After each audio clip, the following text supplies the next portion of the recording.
ఇన్ని పుస్తకాలు చదివినా రానటువంటి విషయములు ఒక సత్పురుషుడితోటి కలిసి సహజీవనం చేస్తే వస్తాయి. కానీ ఎంతటి వారవనివ్వండి, ఎంత సత్పురుషులతో కలిసి తిరిగినప్పటికీ కూడా మారని వారు ఒకరు ఉండొచ్చు. కానీ సాధారణంగా తక్కువ. ఎక్కడో తప్ప వర్షము పడితే ప్రపంచంలో ఉండేటటువంటి చెట్లన్నీ చిగురుస్తాయి, ఆఖరికి విత్తనాలన్నీ మొలకెత్తుతాయి. కానీ అదేమి ప్రారంధమో, జిల్లేడు చెట్టు మీద వర్షం పడితే ఆకులన్నీ రాలిపోతాయి.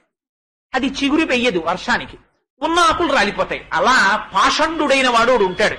వాడికి మాత్రం ఎంతటి వారితో కలిసి తిరిగినా వాడి భావనలో మార్పు రాకపోవచ్చు. అటువంటి వారి దృష్టాంతములను తీసుకొచ్చి సాధారణ సిద్ధాంతంగా చెప్పి మారని వాళ్ళు ఉన్నారు కదండి అనడానికి వీల్లేదు. సాధారణంగా సత్పురుషుడితోటి సాంగత్యము చేత ఎంతటి వారు మారతారు. ఏమిటి సత్పురుషుడంటే ప్రధానమైనటువంటి లక్షణం ఎక్కడ చెప్పారో తెలుసా అండి? వారు దేనికి మాట్లాడని వాడు. తీసుకొచ్చి కనకాభిషేకం, చంద్రశేఖర పరమాచార్యుల వారిని ఒకసారి కనకాభిషేకం చేస్తా ఉన్నారు. అంటే పరమాచార్యులు వారు అన్నారు, నాకు వద్దు కనకాభిషేకం అన్నారు. అలా కాదు, మీకు కనకాభిషేకం చెయ్యాలన్నారు. పట్టు పట్టారు, బలవంత పెడితే ఒప్పుకున్నారు. ఒప్పుకుంటే వారిని తీసుకెళ్లి ఎక్కడ చెయ్యమంటారు మహాప్రభు అని అడిగారు. అడిగితే పరమాచార్యుల వారు ఒక వింతైన కోరిక కోరారు. నన్ను కంచిలో కామాక్షీదేవి ఆలయంలో ఉన్నటువంటి సరోవరపు నీటిలో కూర్చోపెట్టి నాకు కనకాభిషేకం చెయ్యండి అన్నాడు. ఆ బంగారు రజను తీసుకొచ్చి ఆయనకి అభిషేకం చేస్తున్నారు. చేస్తుంటే చేసేవాళ్ళు ఎంత తెలివైన వాళ్ళు ఉంటారో చూడండి. బంగారంతో కదా అభిషేకం చేస్తున్నాం, ఆ రజను నీళ్లల్లో పడి అటు ఇటు పోతుందేమోనని వారికి వేసినటువంటి సింహాసనానికి కింద ఒక పెద్ద బట్ట ఒకటి పరిచాడు. అంటే వీరి మించి పడినటువంటి ఆ బంగారు రజను కిందకి దిగి ఆ బట్ట మీద పడితే పరమాచార్యుల వారికి కనకాభిషేకం అయిపోయి గట్టెక్కేసిన తర్వాత కుర్చీ తీసేసి చేపల మూట పట్టుకొచ్చినట్టు ఆ గుడ్డ పట్టుకొచ్చి అందులోంచి రజను ఏరేసుకుని ఇంకో పనికి వాడుకుందామని. కానీ అంతా అయిపోయిన తరువాత పరమాచార్యుల వారు గట్టెక్కుతుంటే వాళ్ళు జాగ్రత్తగా దుప్పటి ఎత్తుతున్నారు. పరమాచార్యుల వారు అన్నారు, నా కాళ్ళ కింద దుప్పటి తగిలినప్పుడే నాకు అర్థమైంది మీ ప్రణాళిక. నేను అడిగింది అక్కడ చెయ్యమన్నది ఆ బంగారము ఆ కోనీటిలో కలిసిపోవాలని. అందుకని పైన అభిషేకము జరుగుతున్నప్పుడే నేను పాదములతో రజను తన్నేశాను. అక్కడేముండదు, దుప్పటి ఎత్తుకు రండి అన్నారు. చేత సామాన్యుడి స్థితి అలా ఉంటుంది, మహాపురుషుడి స్థితి అలా ఉంటుంది. ఆ 30 శ్లోకాలు ఎంత గంభీరంగా ఉంటాయో, అవి దాని పేరే మోహముద్గరం. అది మోహాన్ని తీసివేయగలిగినటువంటి అపారమైన శక్తి కలిగినటువంటి శ్లోకాలు. అందుచేత అవి రాజశాసనంలా ఉంటాయి. ఆపదలో పడిపోయినటువంటి వాడిని బయటికి తీసుకొస్తున్నట్టుంటాయి తప్ప అదేదో నచ్చ చెప్తున్నట్టో బుజ్జగిస్తున్నట్టో ఉండేటటువంటివి కావు. అందుచేత శ్లోకములు ఉండడమే కొంచెం చాలా గాంభీర్యమైనటువంటి స్థితిలో ఉండి పతనాభిముఖుడై వెళ్లిపోతున్నటువంటి మనుష్యుణ్ణి ఉద్ధరించడం కోసమని జగదాచార్యులైనటువంటి శంకర భగవత్పాదులు ఏ విధమైనటువంటి రాజీ లేకుండా ఒక గురువు శిష్యుణ్ణి మందలించవలసినటువంటి అవసరం ఏర్పడినప్పుడు ఇంకా ఏ విధమైన రాజీ లేకుండా ఎలా మాట్లాడతారో అలా మాట్లాడినటువంటి శ్లోకాలు భజగోవింద శ్లోకాలు. దానికి మకుటము భజగోవిందము అని శంకరులు ఆనాడు ఆ వృద్ధ బ్రాహ్మణుడు డుక్రుంకరణి సూత్రములు చెప్తుండగా చూసి జగత్తు యందు తాదాత్మ్యత చెందినటువంటి ఒక జీవుణ్ణి వృద్ధ బ్రాహ్మణుడిలో దర్శించినటువంటి వారై జీవకోటిని ఉద్ధరించడం కోసమని భజ గోవిందం భజ గోవిందం గోవిందం భజ మూఢమతే అంటూ మొదలు పెట్టారు. మీకు నిన్నటి రోజున ఒక విషయాన్ని నేను విజ్ఞాపన చేసి ఉన్నాను. సాధారణంగా కోపం వచ్చినటువంటి వాడు ఎదుటివాడిలో ఉండేటటువంటి లోపాన్ని ఎత్తి చూపిస్తాడు, నిందిస్తాడు తప్ప వాడు చేస్తున్నటువంటి పొరపాటుని సరిదిద్దేటటువంటి ప్రయత్నాన్ని చెయ్యడు. కానీ గురువుల యొక్క కటాక్షము, గురువుల యొక్క కృప వేరుగా ఉంటుంది. వారు కేవలం నిందించడం కాదు, నిందించడం కోసమని గురువుల యొక్క స్థితి ఉండదు. వారు చింతాసూయా వివర్జిత బాల్య భావేన యోభాతి బ్రహ్మజ్ఞానీస ఉచ్యతే. వారికి కోపం ఎందుకుంటుంది? వారి యొక్క తాపత్రయం ఎంతసేపు సంసారమగ్నుడైపోయినటువంటి జీవుణ్ణి ఉద్ధరించాలనేటటువంటి తాపత్రయంతో చేసే ప్రయత్నమే తప్ప ఒకరిని నిందించాలన్న భావన కాదు. అందుకని భజగోవింద శ్లోకాలలో ఉన్న గొప్పతనం ఏమిటంటే ఆచార్యులు చాలా కిందకి దిగొచ్చారు. ఏదో బ్రహ్మసూత్రాలకి భాష్యమో, భగవద్గీతకి భాష్యమో, లేదా ఉపనిషత్తులకు భాష్యమో, ప్రస్థానత్రయం అనబడేటటువంటి ఆ మూడింటి భాష్యాన్ని ఎంతమంది శంకర భాష్యాన్ని అవగాహన చేసుకోగలుగుతారు? ఎంతమంది అసలు ఆత్మస్థితి అంటే ఏమిటి, బంధనం అంటే ఏమిటి, మోక్షం అంటే ఏమిటి, మనమున్న స్థితి ఏమిటి, దాంట్లోంచి ఉద్ధరింపబడడానికి కావలసినటువంటి మార్గం ఏమిటి, దీన్ని తెలుసుకోగలిగినటువంటి స్థితి ఎంతమందికి ఏర్పడుతుంది? కానీ ఆచార్య పురుషులైనటువంటి శంకరులు అపారమైనటువంటి కృపతో మనిషి జీవితంలో వచ్చేటటువంటి ఒక్కొక్క సమస్యని, ఒక్కొక్క క్లేశాన్ని చూస్తూ, అందుచేత ఆచార్య పురుషులు జీవకోటిని ఉద్ధరించడం కోసమని ఆనాడు చేసినటువంటి మహత్తరమైనటువంటి ప్రయత్నమే భజగోవింద శ్లోకం. అందుకని ఆ భజగోవింద శ్లోకాలు చెప్పేటప్పుడు మనిషి జీవితంలో వచ్చేటటువంటి లోపాల్ని, ఆ లోపాలని సరిదిద్దుకోవడానికి కావలసినటువంటి ప్రయత్నం ఎలా చెయ్యాలనేటటువంటి దాన్ని శంకరులు అందులో బోధ చేశారు. ఎవరు మన మీద అంత కృపతో మనకి నిత్య జీవితంలో వచ్చేటటువంటి లోపాల్ని, ఆ లోపాల్ని దిద్దుకోవడానికి కావలసినటువంటి విధానాన్ని ఎవరు నేర్పుతారు, ఎవరు చెప్తారు? ఆశ్చర్యం ఏమిటంటే ఒక్కొక్క శ్లోకంలో ఒక్కొక్క మహత్తరమైనటువంటి విషయాన్ని ప్రబోధం చేశారు. ప్రతి శ్లోకము కూడా ఏదో యాంత్రికంగా ఒకే రకమైనటువంటి విషయాన్ని స్పృశించలేదు భజగోవింద శ్లోకాల్లో. అందుకే మొట్టమొదటి శ్లోకంలో భజ గోవిందం భజ గోవిందం గోవిందం భజ మూఢమతే సంప్రాప్తే సన్నిహితే కాలే నహి నహి రక్షతి డుక్రుంకరణి అని మొదలు పెడితే గోవిందా గోవిందా గోవిందా అనరా? అలా అనకపోతే, ఆ నామస్మరణ చెయ్యకపోతే జీవితం ఎలా పాడైపోతుందో, ఒక పక్క నుంచి వెంట తరుముతూ కాలస్వరూపాంతర్గతంగా మృత్యువు ఎలా వచ్చేస్తోందో దాన్ని మహానుభావుడు ఆవిష్కరించి చూపిస్తారు. రెండవ శ్లోకం దగ్గరికి వచ్చేసరికి వెంటనే శంకరులు అంటారు, అయ్యయ్యో, ప్రధానంగా మనందరినీ పట్టి పీడించేటటువంటి సమస్య ఏది ఉన్నదో, దేనితో తాదాత్మ్యత చెందడం చేత మనందరం కూడా భగవంతుని ఆరాధించవలసినటువంటి పరమ పవిత్రమైనటువంటి సమయాన్ని కోల్పోతున్నామో, దాని చేత మనం ఎంత ఇబ్బందుల్లోకి వెడుతున్నామో హెచ్చరించి చూపించడం కోసమని యావత్విత్తోపర్జన శక్త స్థావన్ నిజ పరివారో రక్త అన్న శ్లోకాన్ని మూఢజహీహి ధనాగమ తృష్ణాం కురు సమృద్ధిం మనసి వితృష్ణాం ఎల్లభసే నిజ కర్మోపాత్తం విత్తంతేన వినోదయ చిత్తం అని ఒక్కొక్క శ్లోకంలో ఒక్కొక్క విషయాన్ని స్పృశించారు. నిజంగా అవి ఎంత గంభీరమైన విషయాలంటే నాకైతే అనిపిస్తుంది అసలు ఏం చదవాలి, ఏం చదవక్కర్లేదు జీవితంలో. ఒక్క భజగోవిందం ఒక్కటి చదివి భజగోవిందం సరిగ్గా అర్థమైతే చాలు, మనిషి జీవితం గట్టెక్కిపోతుందనిపిస్తుంది. ప్రతి వాణ్ణి ఏ లోపాలు కట్టి పారేస్తున్నాయో ఆ లోపాలను ఎత్తి చూపుతారు శంకరులు. నారీస్తనభరణాభీదేశం దృష్ట్వామాగా మోహావేశం ఏతత్వాంస వసాది వికారం మనసి విచింత్య వారం వారం అంటారు శ్లోకంలో. అరేరే, నీకు యవ్వనం ఉన్నప్పుడేరా ఒంట్లో దారుఢ్యం ఉండేది. నువ్వు ఏమైనా చెయ్యగలిగితే నీ కర్మేంద్రియాలతో కావలసినటువంటి చోటుకి వెళ్లి భగవంతుణ్ణి ఆరాధించగలిగినటువంటి శక్తి నీకు ఉండేది కేవలం ఆ యవ్వనంలో. అటువంటి శక్తి కలిగినటువంటి సమయం అంతా దేనికోసం పాడు చేసేసుకుంటున్నావో తెలుసా? నారీస్తనభరణాభీదేశం దృష్ట్వామాగా మోహావేశం. ఎంత ఆశ్చర్యం! ఈ శరీరము ఏ సప్తధాతువుల చేత నిర్మింపబడిందో, చర్మము, మాంసము, రక్తము, కొవ్వు, అస్థి, శుక్ల, మేధ అనబడేటటువంటి 7 పదార్థముల చేత పురుష శరీరము ఎట్లా నిర్మింపబడిందో అలాగే స్త్రీ శరీరము కూడా 7 ధాతువుల చేతనే నిర్మింపబడింది. నిర్మింపబడినప్పటికీ ప్రతి ప్రాణికి ప్రత్యుత్పత్తి అనేటటువంటిది జరగాలి కనుక, ప్రాణికోటి యొక్క ఉత్పత్తి అలా నడవాలి కనుక ఒక గొప్ప స్థితిని భగవానుడు ఏర్పాటు చేసి ఉన్నాడు. అందుచేత ఉపాధులు స్త్రీ ఉపాధులు పురుష ఉపాధులు అని విడివడ్డాయి. అందులో పురుష ఉపాధి కన్నా స్త్రీ ఉపాధిలో కొద్ది తేడాలు వచ్చాయి. కేవలం 2 చోట్ల మాంసము కొవ్వు పైకి ఉబికై ఒక చోట లోపలికి వెళ్ళాయి.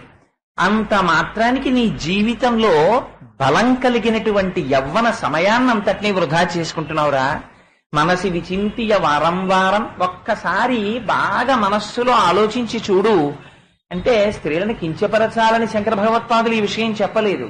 ఎందుచేతనంటే ఆకర్షణ కలిగినటువంటి వస్తువు కనుక పురుషుడు తన జీవితాన్ని గట్టెక్కించుకుని తాను చేయి పట్టుకున్నటువంటి స్త్రీని ధర్మపత్నిగా తనతో పాటు నడిపించి ఆవిడ జీవితాన్ని కూడా ఉద్ధరించవలసినటువంటి బాధ్యత ప్రధానంగా పురుషుడి మీద ఉన్నది కనుక ఆ పురుషుడు నడిచినటువంటి మార్గం చేత స్త్రీ జీవితంలో కూడా సుఖశాంతులు నిండుతాయి కనుక హెచ్చరికని పురుషుడి వైపు నుంచి చేశారు.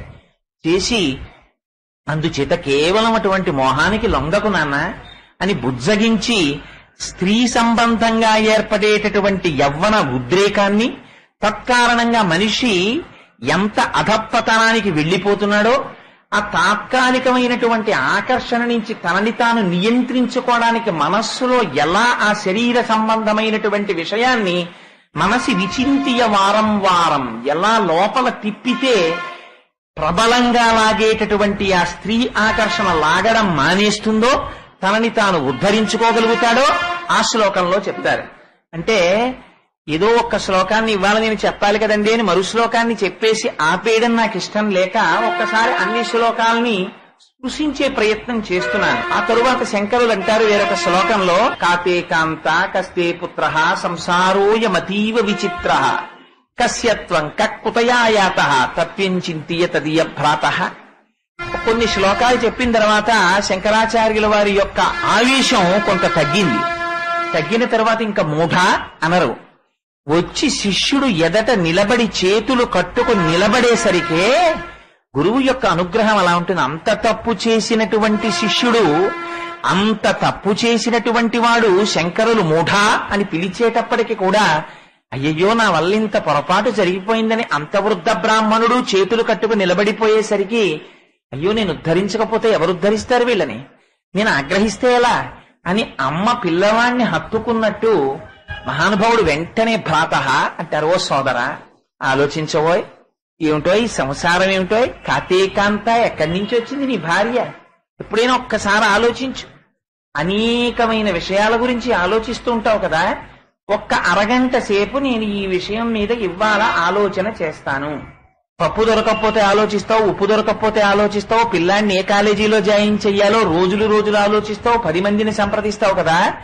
ఈ విషయం మీద నీ జీవితం మొత్తం మీద ఒక్క అరగంట సేపు ఆ సబ్జెక్టు తప్ప వేరొకటి లేకుండా ఆలోచించి చూడు. కాతేకాంత, పురుషుడికి స్త్రీ అయినా స్త్రీకి పురుషుడైనా ఎక్కడి నుంచి వచ్చింది భార్య ఒక్కసారి ఆలోచించు. నీకు తెలిసి నువ్వు 1000 పెళ్లి చూపులు చేసి 1001వ పెళ్లి చూపుల్లో ఎవరో ఒక కన్యని ఎంచుకుని 3 లేచావు. కానీ అంతకుముందు ఆవిడ ఎక్కడి నుంచి వచ్చింది? ఒక తల్లిదండ్రులకి కూతురు. అంతకుముందు ఆ తల్లి గర్భంలోంచి వచ్చింది. అంతకుముందు అప్పుడు కూడా ఉండాలి కదా, ఉంటే కదా అమ్మ కడుపులోకి వెళ్ళింది. అమ్మ కడుపులో ఎన్ని కష్టాలు పడింది, అమ్మ కడుపులోంచి బయటికి ఎలా వచ్చింది, వచ్చి పెద్దది ఎలా అయింది, నీకు భార్యగా ఎలా వచ్చింది, నీకు భార్యని చేసినదెవరు, ఎంత త్యాగం చేసి ధర్మపత్నిగా నీ చెయ్యి పట్టుకుంది, దేనికోసం నువ్వు ఆమెని పాణిగ్రహణం చేశావు. కానీ నువ్వు చేస్తున్న పని ఏమిటి? ధర్మపత్నిగా నేను స్వీకరిస్తున్నానని చెప్పి స్వీకరించినటువంటి వాడివి ధర్మమునందు ఉపకరణముగా ఆమెని వాడుకుంటున్నావా, లేక కామపత్నిగా వాడుకుని నువ్వు పతనం చేసుకుని ఆవిడ్ని కూడా పతనం చేస్తున్నావా? ఎక్కడి నుంచి వచ్చింది నీ భార్య భార్య భార్య అనబడేటటువంటి ఆ కాంత? కాతేకాంత కస్తే పుత్ర, నా కొడుకు నా కొడుకు నా కూతురు నా కూతురని విర్రెక్కిపోతున్నావే. ఒక్కసారి ఆలోచించి చూడ, నా కొడుకని ఓ విశేషమైన మోహానికి గురైపోతున్నావు. ఆ కొడుకు ఎక్కడి నుంచి వచ్చాడు? ఆ కొడుకు అనబడేటటువంటి 7 ధాతువుల చేత నిర్మింపబడినటువంటి శరీరంలో ఒక్క ధాతువుని నువ్వు ఎప్పుడైనా తీసుకొచ్చి పెట్టావా? ఎప్పుడైనా నీ కొడుకు ఒంటి మీద ఉన్న చర్మం ఓ గజం చర్మం తెచ్చి నువ్వు ఎప్పుడైనా పెట్టావా? 4 ఎముకలు తెచ్చి వాడి శరీరంలో పెట్టావా? 2 ఊపిరితిత్తుల్లో ఓ ఊపిరితిత్తు నువ్వు పెట్టావా? గుండెకున్న 4 కన్నాల్లో ఓ కన్నం నువ్వు పెట్టావా? వాడి శరీరంలో పోయబడినటువంటి కొన్ని లీటర్ల రక్తంలో ఒక చుక్క రక్తం నువ్వు ఎప్పుడైనా తీసుకెళ్లి పోసావా? వాడి ఒంటికున్న 9 కన్నాలు, 2 కళ్ళు, 2 ముక్కులు, 2 చెవులు, ఆ తర్వాత నోరు 7, మలద్వారం 8, మూత్రద్వారము 9 కన్నములు కలిగినటువంటి నీ కొడుకు శరీరంలో ప్రాణ అపాన వ్యాన ఉదాన సమాన నాగ కూర్మ కృకర ధనంజయ దైవదత్తములనేటటువంటి 10 వాయువులు ఎవడి శాసనము చేత తిరుగాడుతున్నాయో, ఎవడి శాసనము చేత బయటికి వెళ్ళిపోకుండా నిలబడుతున్నాయో అటువంటి వాయువుని పోసిన వాడివి నువ్వా? బయటికి వెళ్లకుండా నియంత్రించిన వాడివి నువ్వా? తెల్లవారి లేస్తే వాడు తిన్న ఆహారం జీర్ణం చేస్తున్న వాడివి నువ్వా? లేకపోతే వాడి శరీరం సమానంగా పెరగడానికి హేతువైన వాడివి నువ్వా? పెంచిన వాడివి నువ్వా? వాడిలోని మేధస్సువి నువ్వా? ఏది నువ్వు? ఏది చూసి నా కొడుకని మోహంతో ప్రబలిపోతున్నావు? ఇందులో నీ యొక్క యాజమాన్యపు హక్కుని ప్రకటించుకోవడానికి నీకున్న అధికారం ఎంత? దీన్ని సృష్టి చేస్తున్నవాడెవరు? పెంచుతున్నవాడెవరు? నీకు ఈ భాగ్యం ఇచ్చిన వాడెవరు? ఎప్పుడైనా ఆలోచించావా? కస్తే పుత్ర సంసారోయమతీవ విచిత్ర. నా సంసారం అని చెప్పి ఆ సంసారం కోసం పట్టుకుని ఊరు వాడా తిరుగుతూ ఆ డబ్బట్టుకొచ్చానని, ఇది పట్టుకొచ్చానని, అది పట్టుకొచ్చానని సంసార మగ్గునుడవై బ్రతుకుతున్నావే. అంతకన్నా వేరొక వస్తువు ప్రపంచంలో లేదని అనుకుంటున్నావే.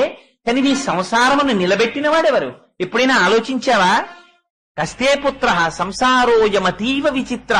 పోన్లేవయ్యా, ఇవన్నీ పక్కన పెట్టే. ఏమోనండి, వాళ్ళందరూ నాకు ఎలా తెలుసండి, మీరు వాళ్ళందరి గురించి నన్ను అడుగుతారేమిటి అంటావేమో. కస్యత్వం, నువ్వెవరు? ఒక్కసారి చెప్పు.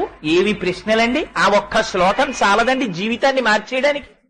ఎవరు నువ్వు అంటే ఏం చెప్తాం? కోటేశ్వరరావునండి అంటాం. ఈ నామకరణం చెయ్యక ముందు దీనికి కోటేశ్వరరావు అన్న పేరు ఎప్పుడో తల్లిదండ్రులు పెట్టారు ఒకనాడు.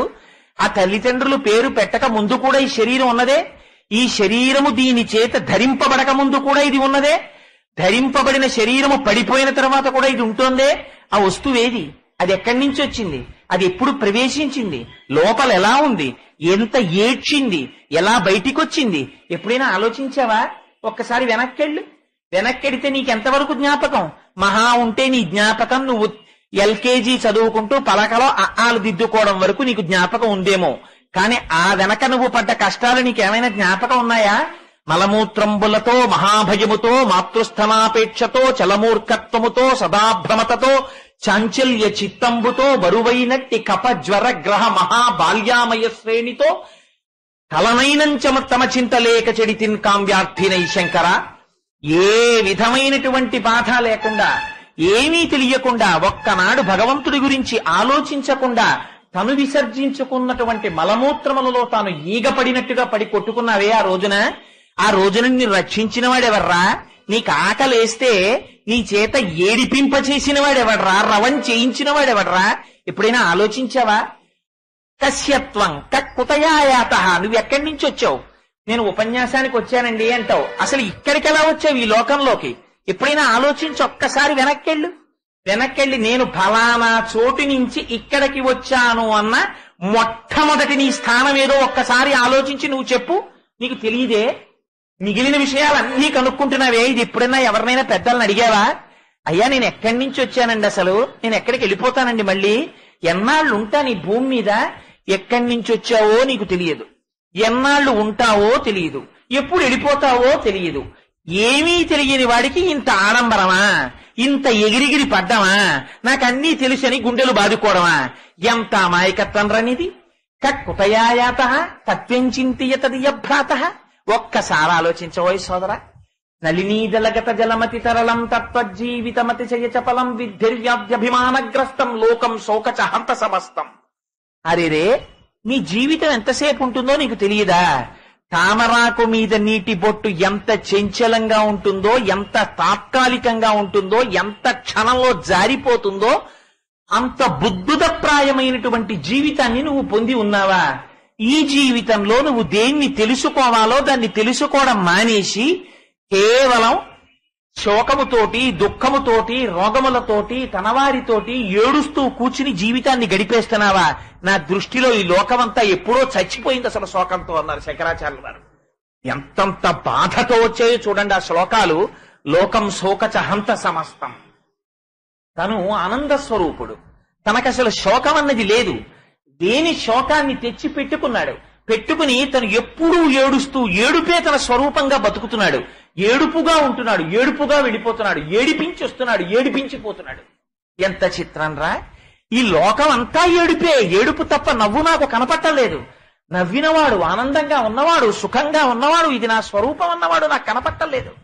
ఈ లోకం అంతా హంతమైపోయింది, చచ్చిపోయింది ఎప్పుడో శోకం చేతన్నారు.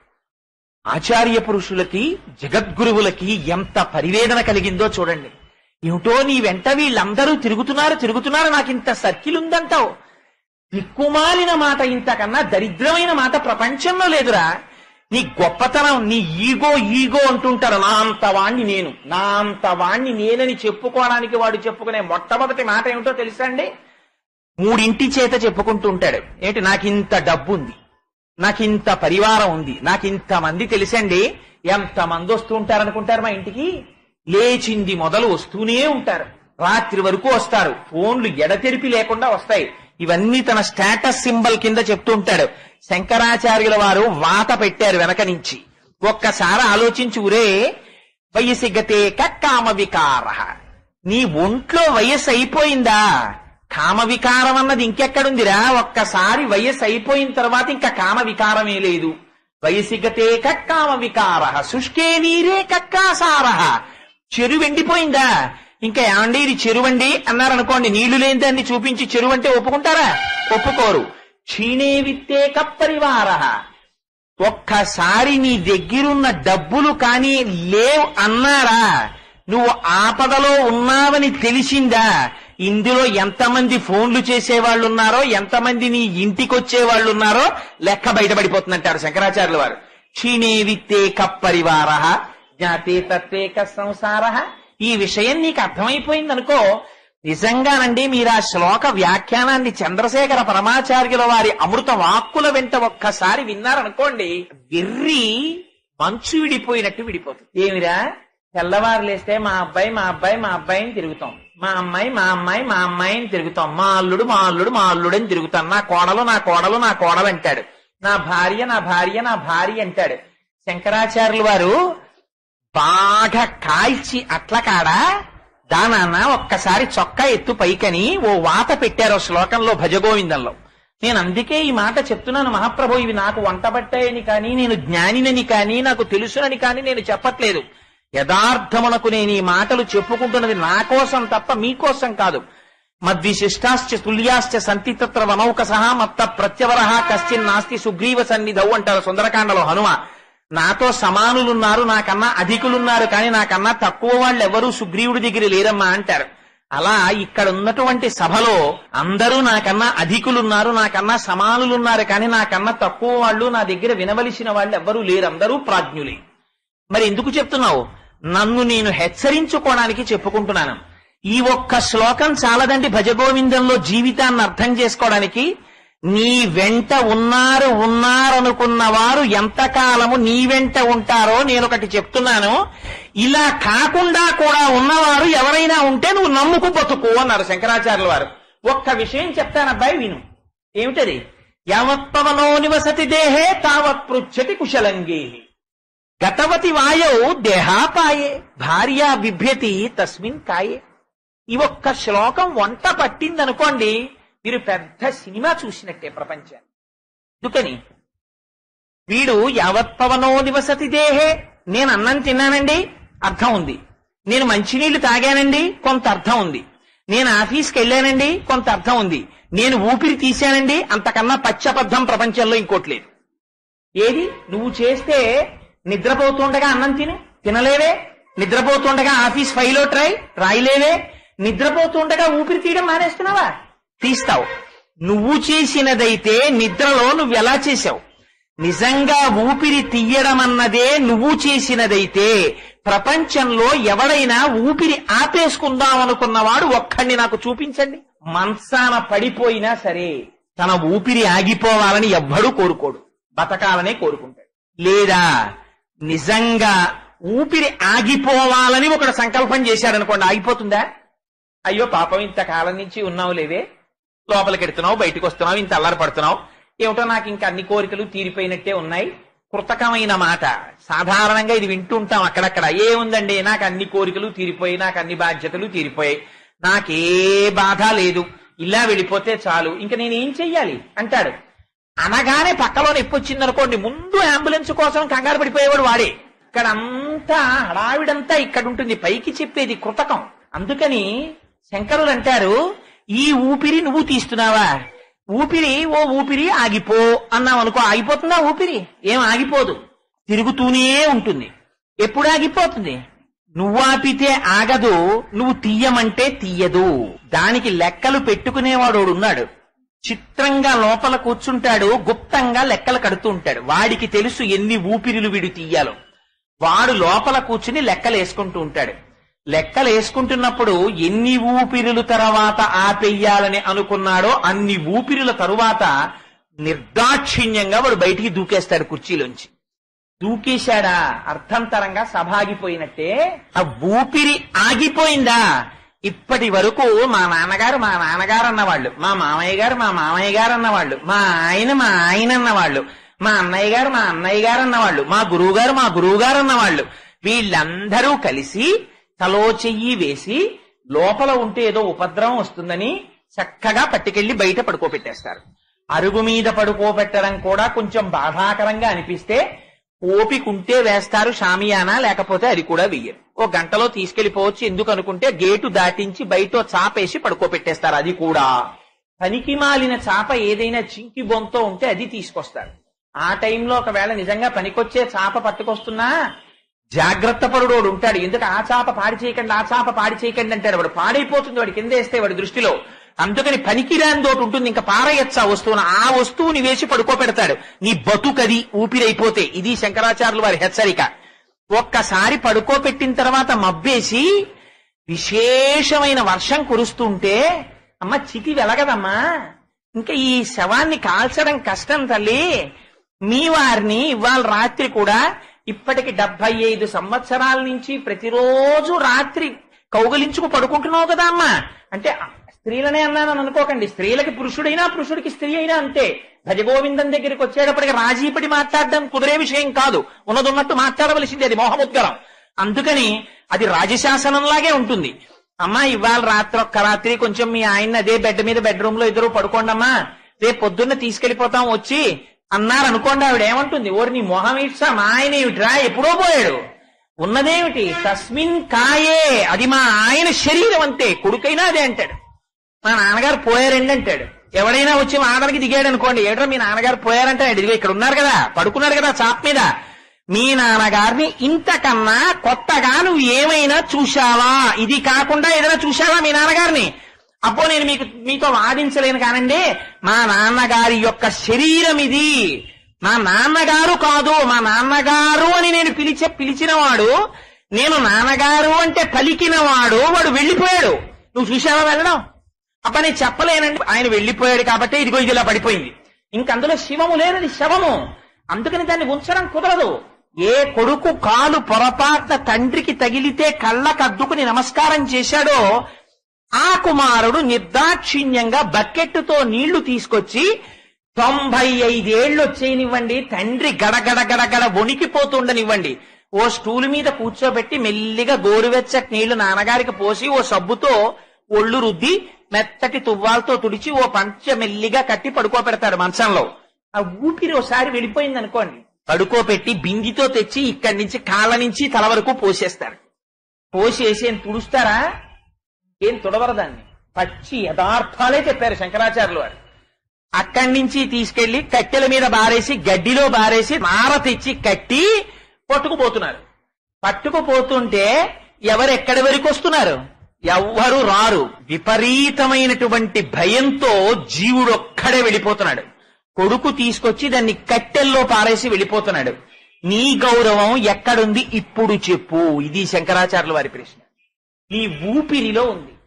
నువ్వు ఊపిరి ఎంతసేపు తీస్తావో, ఊపిరి ఎలా విడిచిపెడతావో అంతకాలము నిన్ను పిలుస్తారు. బాగున్నారా అండి అంటారు. ఆ ఊపిరి నువ్వు ఆపుకున్నావా? నువ్వు ఆపుకోలేదు, వేరొకడు ఆపాడు. ఆ ఆపినవాడు ఎవడున్నాడో వాడు పరబ్రహ్మము. వాడికి నువ్వు బాధ్యుడవు, నువ్వు లెక్క చెప్పుకోవాలి. ఒకనాడు నౌకరికి 100 రూపాయలు ఇచ్చి మీరు కూరలు తెమ్మంటే అట్నుంచి వచ్చి కూరలు ఒకటి బుట్టక్కడ పెట్టేస్తే మీరేం ఒప్పుకోరు. అడుగుతారు, అబ్బాయి ఎంత అయిందిరా చిల్లరేదని అడుగుతారు. మీరు ఉపాధిని అడిగారు, ఇచ్చాడు పరమాత్మ. ఇట్నుంచి వెళ్ళిన తర్వాత ఏం చేశావని అడిగితే ఏం చెప్తారు? ఈ ఉపాధిని పట్టుకెళ్ళి ఏం చేశావు? సంసారమగ్నుడనై తిరిగాను తండ్రి. ఏది ఎంతమంది వచ్చారా నీతో? ఇంత సర్కిల్ ఉందని చెప్పావు కదా. కాయము వీడి జీవుడతి కంపిత చిత్తత నీగుచుండవో నాయనయంచు ఎచ్చు నిజ నందన నందినులైన కందోగిని భాష్పముల్ నలుక దుఃఖమహాంబుది చొచ్చు పత్నియున్ కాయము వీడి రారు కదా కర్మము పుణ్యము తపశంకరా. ఎవరొస్తారు? ఏడుస్తూ పెళ్ళం నించుంటుంది, శ్మశానానికి కొడుకొస్తాడు, మేడ మీద కూతురు నించుంటుంది. ఎవడ్రా నీతో వచ్చేది? పరమాత్మ ఒక్కడికి నువ్వు జవాబుదారి. ఆ ఊపిరి నీది కాదు. 1,00,00,000 రూపాయలు నీ దగ్గర ఉండొచ్చేమో, 1,00,00,000 మంది వైద్యుల్ని నువ్వు తెచ్చుకోగలవేమో, భగవంతుడి శాసనం లేకుండా ఇంకొక ఊపిరి నువ్వు తీయలేవు. జ్ఞాపకం పెట్టుకో. అందుకని ఆ ఊపిరి ఉన్నంత కాలం జాగ్రత్తగా భగవంతుడి సేవ మాత్రం మరువకు అని పండు ఒలిచి బిడ్డడి నోట్లో తల్లి పెట్టినట్టు మన బ్రతుకేమిటో, మన అనుబంధాలేమిటో ఒక్కొక్క శ్లోకంలో విప్పేశారు శంకరాచార్యుల వారు. విప్పేసి మన కళ్ళకి కట్టినట్టు చూపిస్తుంటే నిజంగా భజగోవింద శ్లోకాలు ఒక్కటి వంట పట్టాయి అనుకోండి. అందుకని మీకు అందులో కొన్ని శ్లోకాల్ని మాత్రం విజ్ఞాపన చేసి చూపించాను. అందుకని దానికి మోహముద్గరం అన్నారు, ద్వాదశ మంజరీక స్తోత్రం అన్నారు. ఇలాంటి శ్లోకములు ఎవరు చెప్పగలరు?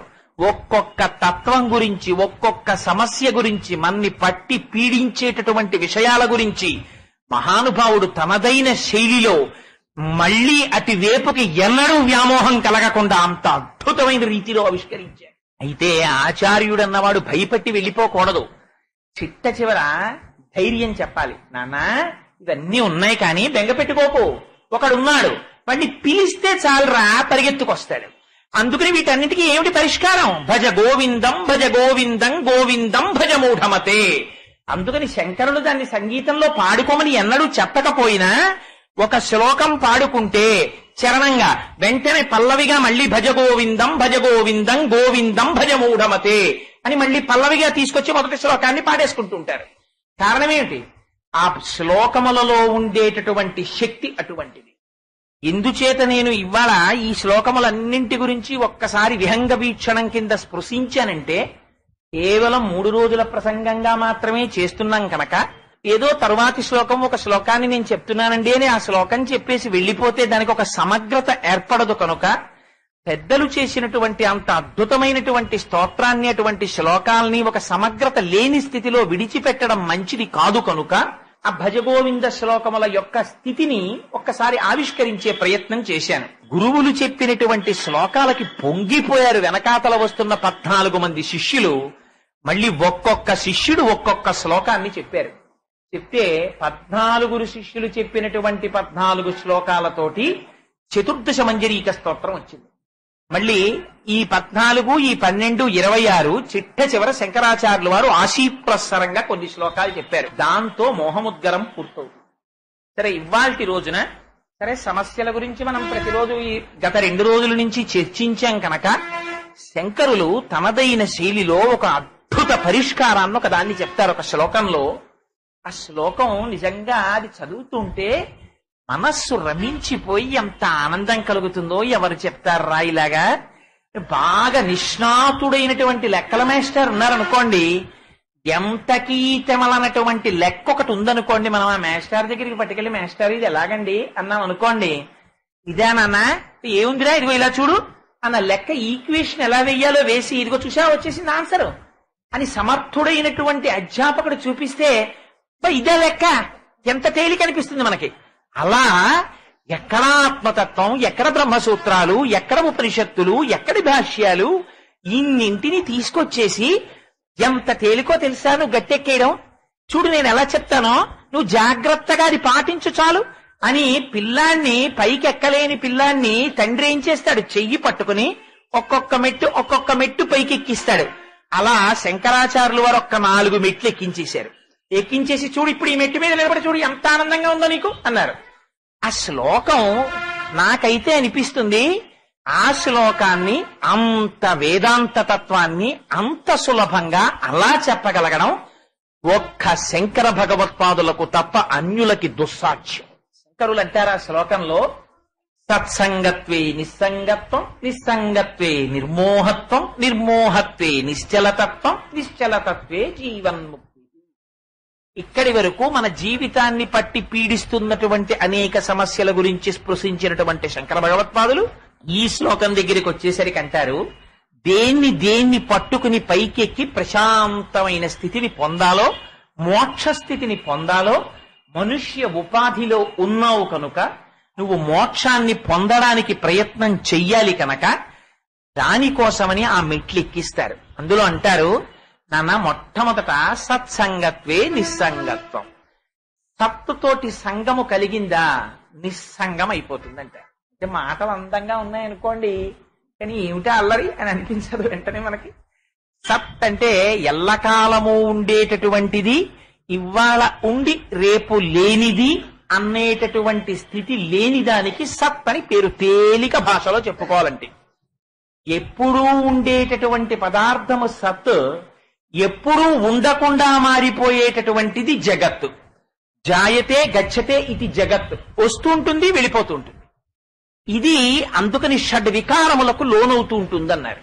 ఇది అందుకే 6 వికారముల గురించి చెప్తూ ఒకనాడు లేదా పదార్థం, ఆ లేనిది పుట్టినది, పుట్టినది ఉన్నది, ఉన్నది పెరిగినది, పెరిగినది మార్పు చెందినది, మార్పు చెందినది తరిగినది, తరిగినది నశించినది.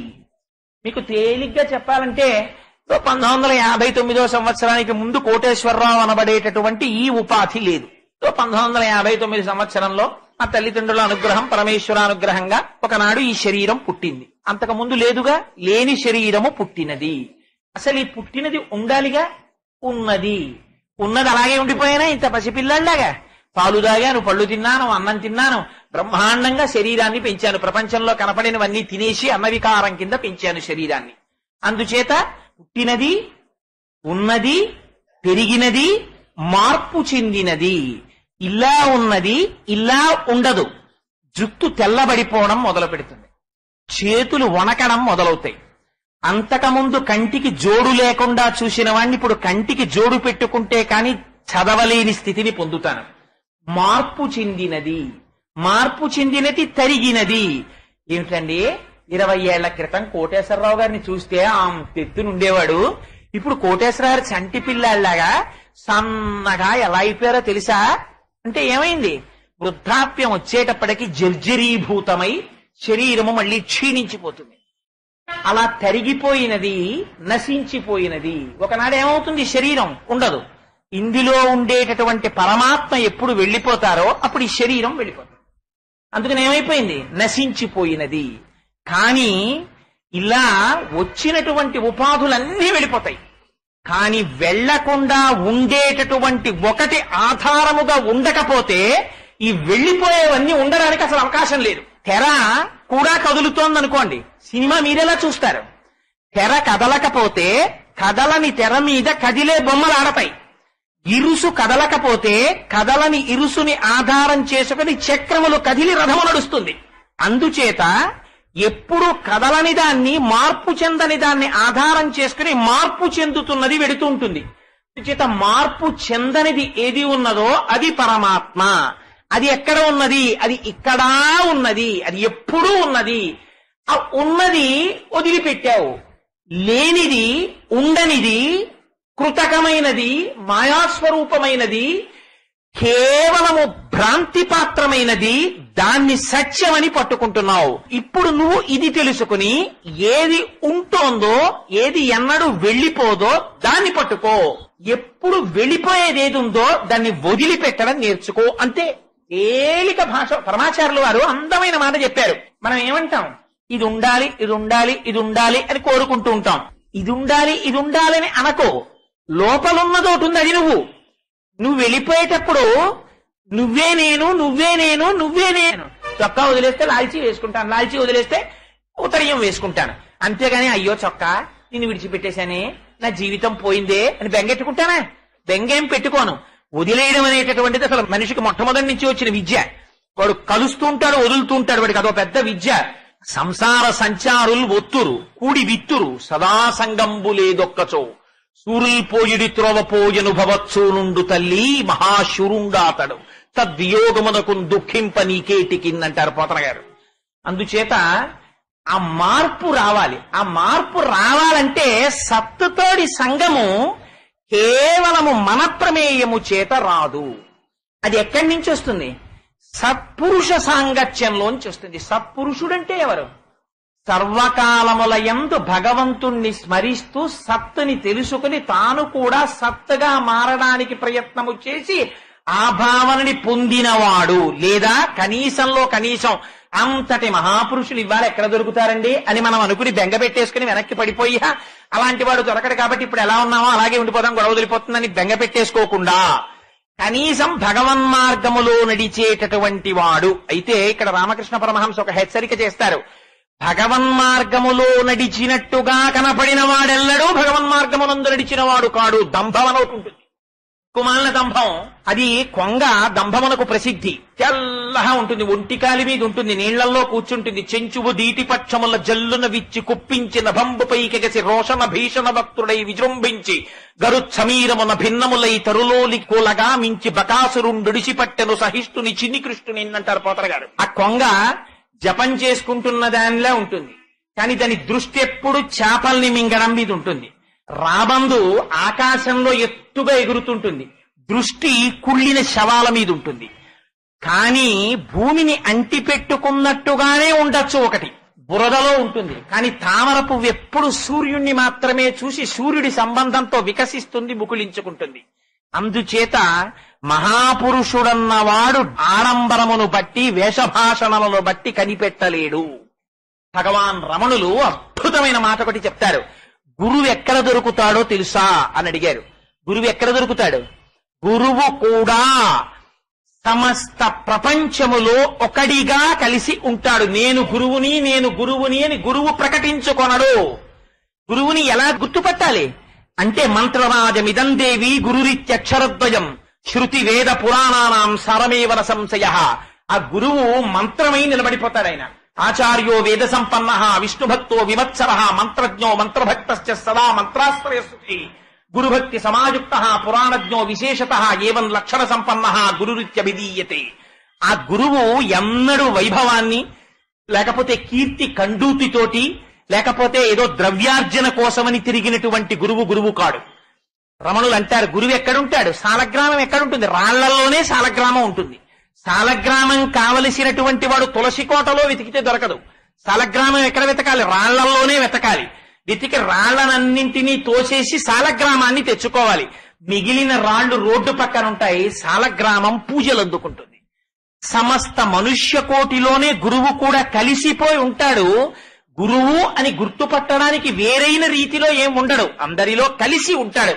భాగవతం దశమస్కందంలో పోతన గారు అద్భుతంగా చూపిస్తారు. పదముల సంఖ్యల నిడుకొని మదితలచుచు సూరసుతుడు ముందరివోలెన్ గురురు కల రీతి దేహము కదిలించుచు నురకుండే గురువరతంబున్నన్నారు. ఏమండి, ఆనాడు కృష్ణ భగవానుడు జన్మించినప్పుడు తలుపులు తెరుచుకున్నాయి, సంఖ్యళ్లు తెగిపోయాయి, తాళాలు ఊడిపోయాయి. ఆశౌరికి తెరవసకెను ప్రకాశోత్తత తుంగ భంగ ధరా సాకాశయగు యమున మును సీతేశునకు పయోధి త్రోవ ఇచ్చిన భంగిన్. ఇటువైపు నుంచి అటువైపుకెళ్లి పిల్లని పడుకోపెట్టి పిల్లని తెచ్చి అక్కడ పడుకోపెట్టుకున్నటువంటి వసుదేవుడు లోపలికి రాగానే తలుపులు మూసుకున్నాయి, సంకెళ్లు పడ్డాయి, తాళాలు పడ్డాయి. కాని వసుదేవుడి చేతులకి కాళ్ళకి మాత్రం ఒక్కసారి కూడా వచ్చి బంధనములు తగులుకోలేదు. అవి వసుదేవుడే వేసుకున్నట్ట. వేసుకుని ఇంతకుముందు కూడా బంధనములు వేసినప్పుడు కంసుడు ఎలా ఉన్నాడో అలా ఉన్నట్ట. కాని ఇప్పుడు తను తగిలించుకున్నవి, కంసుడు తగిలించినవి కావు. గురువు కూడా సంసారమునందే ఉన్నట్టుంటాడు, కాని గురువు సంసారమునందు ఉండడు. పడవలోకి నీళ్లు మనకొచ్చాయి, నీటిలో పడవ ఆయనగా ఉంటాడు. అందుకని సాలగ్రామము రాళ్లలో ఉన్నట్టు సంసారమునందున్నట్టుగా కనపడుతుంటాడు. కనపడుతూ లోపల చేస్తూ ఉంటాడు చెయ్యవలసినదంతా. జపో జల్పశిల్పం సకలమపి ముద్రా విరచన గతి ప్రాదక్షిణ్యాక్రమణమశనాబ్జాహుతి విధి అని ఆ గురువు యొక్క స్థితి ఎలా ఉంటుందో, అతను ఎంత ఉపాసన బలంతో ఉంటాడో శంకరాచార్యుల వారు సౌందర్యలహరిలో చూపిస్తారు. అందుచేత అదిగో అటువంటి గురువు, అటువంటి సత్పురుషుని యొక్క సంగము కలిగిందా, ఆయన ఏం చేస్తాడు? అటువంటి సత్పురుషుడు వేరొక విషయం గురించి మాట్లాడటం. ఆయనకి ఏం కావాలి? ఆయనకి ఊపిరి తీస్తే భగవానుడు, ఊపిరి విడిచిపెడితే భగవానుడు. అందుకే కృష్ణుడు వెన్న మాత్రమే దొంగిలిస్తాడు. వెన్నంటే ఏమిటి? నీళ్లలో వేస్తే తేలుతుంది, అగ్నిహోత్రాన్ని చూస్తే కరుగుతుంది. సంసారమునందు ఉంటే వంట పట్టక పైకి తేలిపోయి ఉంటాడు. భగవంతుని నుంచి ఎడబాటు కలిగినట్టుగా అనిపించిందా స్వరూప నాశనం అయిపోతుంది. అసలు ఈ దేహంతో కూడా నిలబడలేడు, అంత ఆర్తి చెంది ఉంటాడు. అదిగో అటువంటి స్వరూపమును పొందినవాడు ఎవరున్నాడో అటువంటి సత్పురుషుని యొక్క మాట ఒక్కసారి చెవిన పడిందా, రమణులు అంటారు గురువు మాట సింహనాదము అంటారు. సింహము ఒక్కసారి ఏనుగు కలలోకి వచ్చిందా ఇహ ఏనుగు పడుకోదు. అలాంటిది సింహమే వచ్చి ఒక్కసారి గర్జించిందా ఇంకా ఏనుగు నిద్రపోతుందా, ఇహ నిద్రపోదు. సింహమునకొక్కదానికే ఒక అలవాటు ఉంటుంది ప్రపంచంలో, మిగిలిన వాటికి ఉండదు. సింహావలోకనము అంటారు.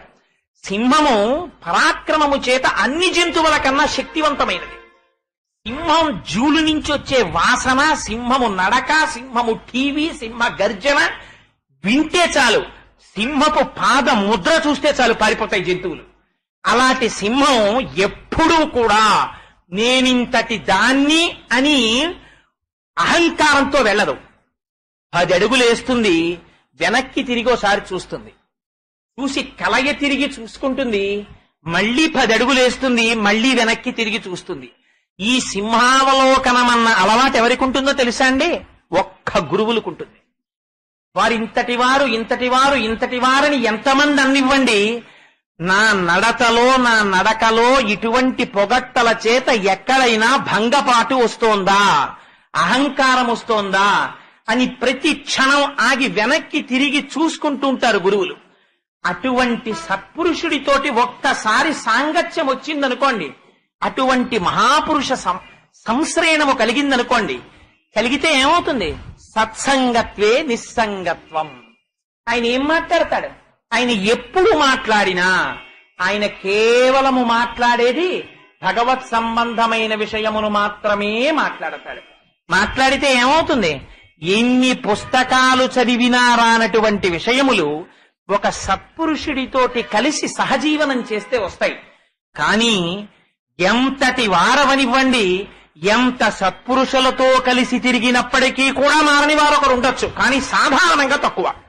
ఎక్కడో తప్ప వర్షము పడితే ప్రపంచంలో ఉండేటటువంటి చెట్లన్నీ చిగురుస్తాయి, ఆఖరికి విత్తనాలన్నీ మొలకెత్తుతాయి. కానీ అదేమి ప్రారంధమో, జిల్లేడు చెట్టు మీద వర్షం పడితే ఆకులన్నీ రాలిపోతాయి, అది చిగురు పెయ్యదు, వర్షానికి ఉన్న ఆకులు రాలిపోతాయి. అలా పాషండుడైన వాడు ఉంటాడు, వాడికి మాత్రం ఎంతటి వారితో కలిసి తిరిగినా వాడి భావనలో మార్పు రాకపోవచ్చు. అటువంటి వారి దృష్టాంతములను తీసుకొచ్చి సాధారణ సిద్ధాంతంగా చెప్పి మారని వాళ్ళు ఉన్నారు కదండి అనడానికి వీల్లేదు. సాధారణంగా సత్పురుషుడితోటి సాంగత్యము చేత ఎంతటి వారు మారతారు. ఏమిటి సత్పురుషుడంటే ప్రధానమైనటువంటి లక్షణం ఎక్కడ చెప్పారో తెలుసా అండి? వారు దేనికి మాట్లాడని వాడు. తీసుకొచ్చి కనకాభిషేకం, చంద్రశేఖర పరమాచార్యుల వారిని ఒకసారి కనకాభిషేకం చేస్తా ఉన్నారు. అంటే పరమాచార్యులు వారు అన్నారు, నాకు వద్దు కనకాభిషేకం అన్నారు. అలా కాదు, మీకు కనకాభిషేకం చెయ్యాలన్నారు. పట్టు పట్టారు, బలవంత పెడితే ఒప్పుకున్నారు. ఒప్పుకుంటే వారిని తీసుకెళ్లి ఎక్కడ చెయ్యమంటారు మహాప్రభు అని అడిగారు. అడిగితే పరమాచార్యుల వారు ఒక వింతైన కోరిక కోరారు. నన్ను కంచిలో కామాక్షీదేవి ఆలయంలో ఉన్నటువంటి సరోవరపు నీటిలో కూర్చోపెట్టి నాకు కనకాభిషేకం చెయ్యండి అన్నాడు. ఆ బంగారు రజను తీసుకొచ్చి ఆయనకి అభిషేకం చేస్తున్నారు. చేస్తుంటే చేసేవాళ్ళు ఎంత తెలివైన వాళ్ళు ఉంటారో చూడండి. బంగారంతో కదా అభిషేకం చేస్తున్నాం, ఆ రజను నీళ్లల్లో పడి అటు ఇటు పోతుందేమోనని వారికి వేసినటువంటి సింహాసనానికి కింద ఒక పెద్ద బట్ట ఒకటి పరిచాడు. అంటే వీరి మించి పడినటువంటి ఆ బంగారు రజను కిందకి దిగి ఆ బట్ట మీద పడితే పరమాచార్యుల వారికి కనకాభిషేకం అయిపోయి గట్టెక్కేసిన తర్వాత కుర్చీ తీసేసి చేపల మూట పట్టుకొచ్చినట్టు ఆ గుడ్డ పట్టుకొచ్చి అందులోంచి రజను ఏరేసుకుని ఇంకో పనికి వాడుకుందామని. కానీ అంతా అయిపోయిన తరువాత పరమాచార్యుల వారు గట్టెక్కుతుంటే వాళ్ళు జాగ్రత్తగా దుప్పటి ఎత్తుతున్నారు. పరమాచార్యుల వారు అన్నారు, నా కాళ్ళ కింద దుప్పటి తగిలినప్పుడే నాకు అర్థమైంది మీ ప్రణాళిక. నేను అడిగింది అక్కడ చెయ్యమన్నది ఆ బంగారము ఆ కోనీటిలో కలిసిపోవాలని. అందుకని పైన అభిషేకము జరుగుతున్నప్పుడే నేను పాదములతో రజను తన్నేశాను. అక్కడేముండదు, దుప్పటి ఎత్తుకు రండి అన్నారు. చేత సామాన్యుడి స్థితి అలా ఉంటుంది, మహాపురుషుడి స్థితి అలా ఉంటుంది. మహాపురుషుల యొక్క స్థితి అనడానికి గుర్తుపట్టడానికి వాల్మీకి మహర్షి మనకు ఒక గొప్ప శ్లోకం ఒకటి ఇచ్చారు రామాయణంలో. అయోధ్యకాండలో అచచ ఛేద సద్భావం లక్ష్మణస్య మహాత్మనః అని అందులో ఎంత చిత్రమైన మాట మాట్లాడారంటే భరతాయ అప్రమేయాయ గుహో దహనగోచర అన్నారు. లక్ష్మణుడు రాముడితో కలిసి అరణ్యవాసానికి వచ్చాడు. కేవలం ఆటవికుడైనటువంటి గుహుడు రామలక్ష్మణులిద్దరికీ కూడా ఆతిథ్యమిచ్చాడు. రామలక్ష్మణులు గంగ దాటి వెళ్లిపోయిన తరువాత మరునాడు ఎప్పుడో కొంతకాలానికి భరతుడు వచ్చాడు. భరతుడు లక్ష్మణుడికి తోడ పుట్టినవాడు. లక్ష్మణుడు మహాత్ముడు. ఎందుచేత మహాత్ముడు? లక్ష్మణుడు మహాత్ముడు. లక్ష్మణో లక్ష్మి సంపన్న. లక్ష్మి అన్న మాట దేని వల్ల వచ్చిందంటే లక్ష్మణుడు ఎక్కడికి వెళ్ళినా ట్రావెలర్స్ చెక్సో లేకపోతే ఏటీఎం కార్డులో పట్టుకెళ్లేవాడే కాదు. ఆయనకున్న లక్ష్మి నిరంతర కైంకర్య లక్ష్మి, భగవత్ సేవ చెయ్యడంలో ప్రధానమైనటువంటి లక్షణం కలిగిన వాడు. అటువంటి లక్ష్మణుడి గురించి భరతుడికి గుహుడు చెప్పాట. గుహుడు చెప్పడం ఏమిటి? తోడ పుట్టినవాడు లక్ష్మణుడు ఎటువంటి వాడో భరతుడికి తెలుసా? ఒక్క రాత్రి రామలక్ష్మణులకి ఆతిథ్యం ఇచ్చినటువంటి గుహుడికి తెలుసా? కానీ ఒక్కరోజు రాత్రి లక్ష్మణుడితో గడిపినటువంటి గుహుడు లక్ష్మణుడి యొక్క గొప్పతనాన్ని ఆనందంతో భరతుడికి చెప్తుంటే భరతుడు పొంగిపోయి విన్నట్ట. ఏమిటా శ్లోకంలో ఉన్నటువంటి రహస్యార్థం? భగవంత్ సంబంధమైనటువంటి విషయమును చెప్పేటటువంటి వక్త ఎవరైతే ఉన్నారో అటువంటి వక్తకి ఉండవలసినటువంటి ప్రధానమైన లక్షణము భగవంతుని కథ చెప్పడమునందు ఇతరమైన ఆకర్షణ ఏదీ లేక నిండిపోయిన బింది తనలో నీటిని ఇమిడ్చుకోలేక అంచుల వెంట నీరు కారిపోయినట్టు భగవంతుని యొక్క గుణములను తాను వినడం చేత కలిగినటువంటి ఆనందము లోపల పట్టక వాక్కులై నోటి వెంట ప్రవహిస్తే ఏ విధమైనటువంటి ప్రయోజనమును అపేక్షించనటువంటి వాడై భగవత్కథని చెప్పకుండా ఉండలేక చెప్పినవాడు వక్త. అరెరే మా స్వామి కథ చెప్తున్నారు అది వినకుండా ఉండలేనని వచ్చి విని పొంగిపోయి దాంట్లో ఉన్నటువంటి లోపమును కూడా చూడకుండా చాలు చాలు నా స్వామి మాటలు ఇవాళ నా చెవిన పడ్డాయని పొంగిపోయి వెళ్ళిపోయిన వాడు శ్రోత. ఇటువంటి వక్త ఇటువంటి శ్రోత ఎక్కడ కలిశారో అది క్షేత్రము. అక్కడ భగవంతుడు పొంగిపోతాట. పొంగిపోయి భగవంతుడే వచ్చి కూర్చుంటే చూడండి రా, మీ అందరూ రామాయణం వింటున్నారు కదా, ఇదిగో వచ్చానని రాముడు వచ్చాడు అనుకోండి. నిజంగా అలాంటి వక్త అలాంటి శ్రోత కలిసిన చోట ఎలా ఉంటుందంటేట సభికులు లేచి రామ కాసేపు అలా కూర్చో, ఈ కథ బాగుంది, ఏడు మధ్యలో లేచి రామ నేను వచ్చానంటావు అంటారట. రాముడే వచ్చినా విష్ణువే వచ్చినా శివుడే వచ్చినా ఆ కథకున్న గొప్పతనం ఆ స్వామి యందు కూడా ఉండదు, ఆ దర్శన ప్రీతి. ఇది అటువంటి వాడెవరున్నాడో అగ్నిహోత్రము వంటి తన వాక్కుల చేత అజ్ఞాన లంపటాన్ని విరమగలిగిన వాడెవరున్నాడో వాడు గురువు, వాడు సత్పురుషుడు. పరమహంస రామకృష్ణ పరమహంసే చెప్పాలి, ఉదాహరణలు చెప్పాలంటే మహానుభావుడు. ఆయన ఒక మాట చెప్తుండేవారు, నీ స్వస్వరూపాన్ని చూపిస్తాడంటారు కదా, ఎలా చూపిస్తాడు స్వస్వరూపాన్ని గురువు? నిజంగా పరమహంస వారి పాదములకు ఎన్ని మాటలు శిరస్సు పాటించి నమస్కరించినా రుణం తీరదు. ఎంత గొప్ప గొప్ప విషయాల్ని చిన్న కథల్లో చెప్పారండి మహానుభావుడు. ఒకనాడు ఒక పెద్ద పులి నిండు గర్భిణి అయి ఒక గొర్రెల మంద వెనకాతల ఒక గొర్రె పిల్లని పట్టుకోవడం కోసమని పరిగెత్తుకుంటూ వెళ్లి ఏటిని దాటబోతూ దూకబోయింది. దూకి గొర్రెని పట్టుకోపోయింది. కానీ ఏటిలో ఉన్నటువంటి ఒక బండరాతికి దాని కడుపు కొట్టుకోవడం చేత గర్భస్రావమై ఆ పులిపిల్ల బయటపడింది. పులి మరణించింది. కానీ ఈ పులిపిల్ల గొర్రెల మందలో కలిసిపోయి ఆ గొర్రెల మందతో పాటు తిరుగుతోంది. గొర్రెలు గడ్డి తింటున్నాయి, పులిపిల్ల కూడా గడ్డి తింటోంది. గొర్రెలన్నీ అరుస్తున్నాయి, పులిపిల్ల కూడా అరుస్తోంది. గొర్రెలన్నీ భయపడుతున్నాయి, పులిపిల్ల కూడా భయపడుతోంది. ఒకనాడు ఒక పెద్ద పులి ఈ గొర్రెల మంద మీదకి వేటకొచ్చి పరిగెత్తుకొస్తుంటే గొర్రెలన్నీ అరుస్తూ పరిగెడుతున్నాయి. ఈ పులి కూడా పరిగెడుతోంది. పెద్దదైంది అయినా పరిగెడుతోంది. ఎందుకని? గొర్రెలతో తిరిగింది, గొర్రెతనమే వచ్చింది, పరిగెడుతోంది. ఈసారి పులి ఆశ్చర్యపోయింది, ఇదేమిటి నేను తిరిగితే గొర్రెలు పరిగెత్తాలి, పులి పరిగెడుతోంది ఏమిటనుకుంది. అనుకుని గొర్రెల్ని వదిలి పులి దగ్గరికి వచ్చి పులిని పట్టుకుంది. నువ్వు ఎందుకు పరిగెడుతున్నావు అని అడిగింది. ఇది నేను గొర్రెని కదా అంది పులి. నువ్వు గొర్రెవేమిటి, నువ్వు పులివి అంది పులి. నేను పులిని కాదు మహాప్రభు, నువ్వు నన్ను తినేస్తావు, నన్ను చంపేస్తావు అని గొర్రె ఎలా ఏడుస్తుందో అలా ఏడుస్తోంది. అయ్యో ఏడుస్తాయేమిటి, ఏడిచేది గొర్రె, తినబడేది గొర్రె, పిరికితనం గొర్రె, ధైర్యానికి నువ్వు, తినేది నువ్వు, ఆనందం నువ్వు, ధైర్యం నువ్వు, స్థైర్యం నువ్వు, పులివి నువ్వు గొర్రెవి కావు. అంటే నేను బాబాయ్ గొర్రెనే అంటోంది. రా నీకు చూపిస్తా, నాకు నీకు తేడా ఉంది. నన్ను చూసావు కదా, నిన్ను చూసుకో నీళ్లలో. ఓ చెరువు దగ్గరికి వెళ్ళి చూపించింది, చూసుకుంది. హా, నేను నీలా ఉన్నానే అంది. ఇప్పుడు తినిదిగో మాంసం ముక్క పెట్టింది నోట్లో. అమ్మో, గడ్డి తప్ప నాకేం అలవాట్లేదు బాబోయ్ అంది. తినో, ఇది నీ జాతి లక్షణం. అబ్బో చాలా బాగుందండి. కాస్త నెత్తురు నోట్లో పోసింది. నాకెలా ఉంది? చాలా బాగుందండి. ఇంకా ఇప్పుడు పులి పులైపోయింది. గొర్రె పులైందా? పులిగా తెలుసుకుందా? పులి తనని పులిగా తెలుసుకుంది. పులి గొర్రెగా భ్రాంతి పడింది. నువ్వు ఆత్మస్వరూపుడివి, నువ్వు జీవుడవని భ్రాంతి పడుతున్నావు. తత్వమసి అది నువ్వై ఉన్నావు. కానీ నీ భ్రాంతి చేత, నీ అవిద్య చేత, నీ అజ్ఞానము చేత, నీ పిరికితనం చేత నువ్వు నిన్ను జీవుడిగా చూసుకుంటున్నావు. ఒక్కసారి గురువాక్యం వచ్చి అగ్నిహోత్రం తగిలినట్టు తగిలిందా, అజ్ఞానము పటాపంచలై విచ్చిపోతుంది. అందుకే పెద్దలు ఎవరైనా ఏదడిగారో తెలుసా అండి? స్వామి మాకేం అక్కర్లేదు, మాకేం కావాలో తెలుసా? మనుష్య ఉపాధిలోకి వచ్చాం గనక మాకు సర్వకాలములయందు బ్రహ్మమునందు చెరించి బ్రహ్మమునందు భక్తి కలిగినటువంటి మహాపురుషులైనటువంటి వారితో సాంగత్యమును మాకిప్పించు. జీవితంలో దేన్నైనా విడిచిపెట్టేసుకోవచ్చు, పర్వాలేదు, పోతే వచ్చిన నష్టం ఏమీ లేదు. కానీ దొరకక ఒక భగవద్భక్తుడితోటి స్నేహం కాని దొరికిందా, ఏదైనా వదిలి దాన్ని మాత్రం వదలకు. వాడు నిన్ను ఉద్ధరించగలిగినటువంటి వాడు భగవద్ అనుగ్రహంగా నీకు దొరికాడు. ఆ స్నేహాన్ని మాత్రం కాపాడుకో. ఈ మాట నేను చెప్పట్లేదు, ఎవరడిగారో తెలుసా అండి? భాగవతంలో దశమస్కందంలో మాలాకారుడని ఉన్నాడు మహానుభావుడు.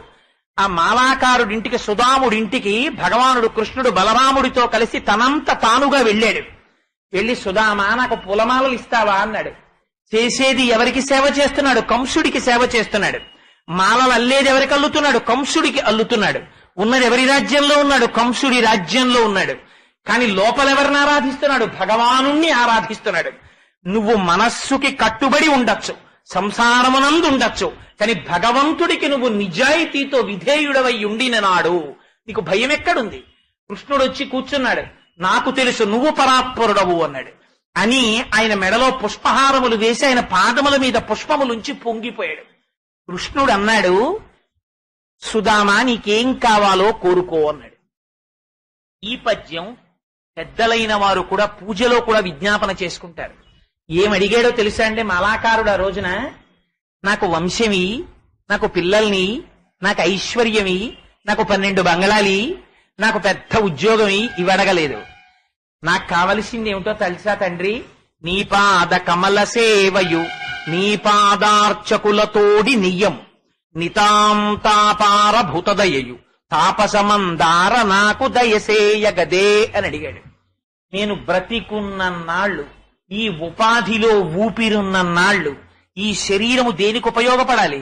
నీ పాద కమల సేవయు, నీ పాదములకు పొంగిపోతూ పొంగిపోతూ పొంగిపోతూ. అది చేసేది రిచువలిస్టిక్ పూజ అంటారు. ఎప్పుడైపోతుందిరా పూజ?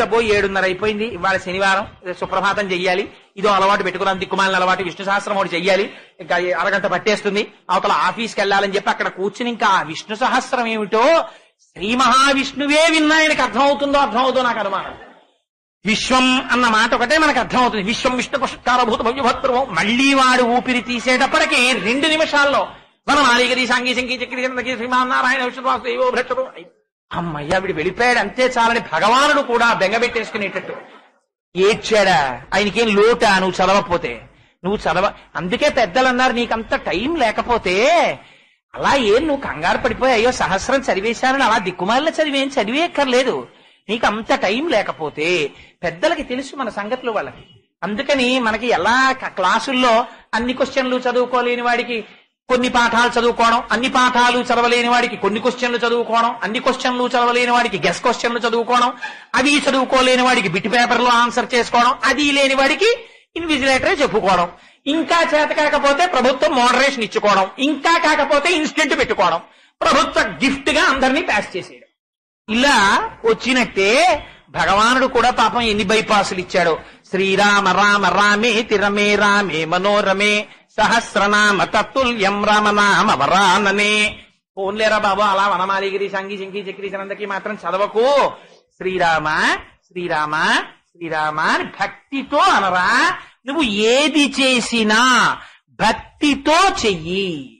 నీ పాద కమల సేవయు అంటే పట్టుకెళ్లి గవ్వ 2 పువ్వులు ఆయన పాదాల మీద ఇలా విసిరి పారేయమనే. శంకరాచార్యులు వారు సౌందర్యలహరిలో వర్ణిస్తారు నిజంగా సేవ చేయడం అంటే ఏమిటో, పూజ చేయడం అంటే ఏమిటో. ఎక్కడ శంకరులండి, జగద్గురువులు, సాక్షాత్తు శంకరుడు. ఆయన అంటారు, కదా కాలే మాత కదయ కలిత లక్తకరసం పిబేయం విద్యార్థి తవ చరణ నిర్ణేజన జలం ప్రకృత్యా మూకానామపి చ కవిత కరణతయా అని. అమ్మా, పిబేయం విద్యార్థి, నేను ఎప్పుడు తాగుతానమ్మా నీళ్లు? నేను బంగారు పాత్ర పట్టుకొచ్చి నీ పాదాల కింద పెట్టి ఆ పాదాల మీద నేనేమో నీళ్లు పోసి నీ పాదములు రెండింటినీ కడిగితే ఆ పాదములకు ఉన్నటువంటి పసుపు లత్తుక నీళ్లల్లో కడిగితే దివ్యమైనటువంటి పరిమళంతో ఆ నీళ్లు సుగంధము వెదజల్లుతుంటే ఆ బంగారు పాత్రని అక్కడ పెట్టి అందులోంచి ఉద్ధరిణితో కాసిని నీళ్లు తీసుకుని కుడి చేతిలో పోసుకుని ఇవి మా అమ్మ చరణోదకమని చెప్పి కన్నులకద్దుకుని సువాసనలు గుబాళించేటటువంటి ఆ నీటిని మనసారా నేను ఇప్పుడు లోపలికి పుచ్చుకుంటానమ్మా, నేను ఇప్పుడు కడుగుతానమ్మా నీ కాళ్లలాగా. పిబేయం విద్యార్థి తవచరణ నిర్ణేజన జలం, ఒక విద్యార్థి తాగినట్టు నేను ఎప్పుడు తాగుతానమ్మా నీ పాదముల నుంచి వచ్చిన నీళ్లని. అమ్మా, ప్రకృత్యా మూకానామపి చ కవిత కరణతయ, ఆ నీళ్లు తాగితే మూగివాడైనటువంటి వాడికి కూడా అమ్మ మాటలు వచ్చేస్తాయి కదమ్మా. ఎవరి కోసం? శంకరాచార్యుల వారికి చేత కాక అలా నిజంగా అమ్మవారి పాదసేవ చెయ్యడం మహానుభావుడికి, మన కోసమని. అందుకే సౌందర్యలహరిలో ఉన్న గొప్పతనం ఏమిటో తెలుసా అండి? శంకరులు సౌందర్యలహరిలో చేసిన శ్లోకాలలో ఎక్కడా కూడా నేను అని కాని ఇది శంకరాచార్య కృతం అని కాని అనలేదు. ఎక్కడ చెప్పినా రాఘీయస్యాదరదళిత నీలోత్పలరుచ దవీయాంసం దీనం స్నపయ కృపయా మాం అపిరుచే, మామపిరుచే. అమ్మా, నన్ను కూడా మీరు చెప్పండి ఆ శ్లోకం ఏమవుతుంది? మిమ్మల్ని కూడా ఎవరు చదువుకుంటే వాళ్ళకే ప్రార్థనా శ్లోకం అని. అలా ఆ శ్లోకాలు, అది జగద్గురువుల భిక్ష ఈ జాతికి. శంకరాచార్యుల వారి పాదములు పట్టి నమస్కరించని వాడు భారతదేశంలో కృతజ్ఞుడు. ఎందుకని? జగద్గురువులై ఎంత భిక్ష పెట్టారండి ఈ దేశంలో, ఎంత సాహిత్యం ఇచ్చారండి మహానుభావుడు, ఎంత మార్గం చూపించారండి. అందుకని మాలాకారుడు అంటాడు, నీ పాద కమల సేవయు నీ పాదార్చకులతోడి నెయ్యం. నాకేం కావాలో తెలుసా స్వామి? నిరంతరము నీ పాదములు పట్టి అర్చించేటటువంటి స్వభావము కలిగినటువంటి వారెవరున్నారో, అలా అర్చన చేసి పొంగిపోయేటటువంటి మనస్సున్న వారెవరున్నారో అటువంటి వాళ్ళతో నాకు స్నేహాన్ని కూర్చవయ్యా. ఎందుకని? వాళ్ళేం చేస్తున్నారో అది నాకు చెయ్య బుద్ధేస్తుంది. అందుకని నీ పాదార్చకులతోడి నెయ్యము నితాంతాపార భూతదయు, సమస్త ప్రాణికోటిలో భగవానుణ్ణి చూడగలిగినటువంటి దయ. తాపసమందార నాకు దయసేయగదే, స్వామి నాకు అది ఇవ్వవా అని అడిగాడు. అందుకని శంకరులు అంటారు, సత్సంగత్వే. కాబట్టి అటువంటి సత్పురుషులతోడి సంగము, సత్తుతోడి సంగము, అటువంటి వారి మాటలు వింటే ఏమవుతుంది?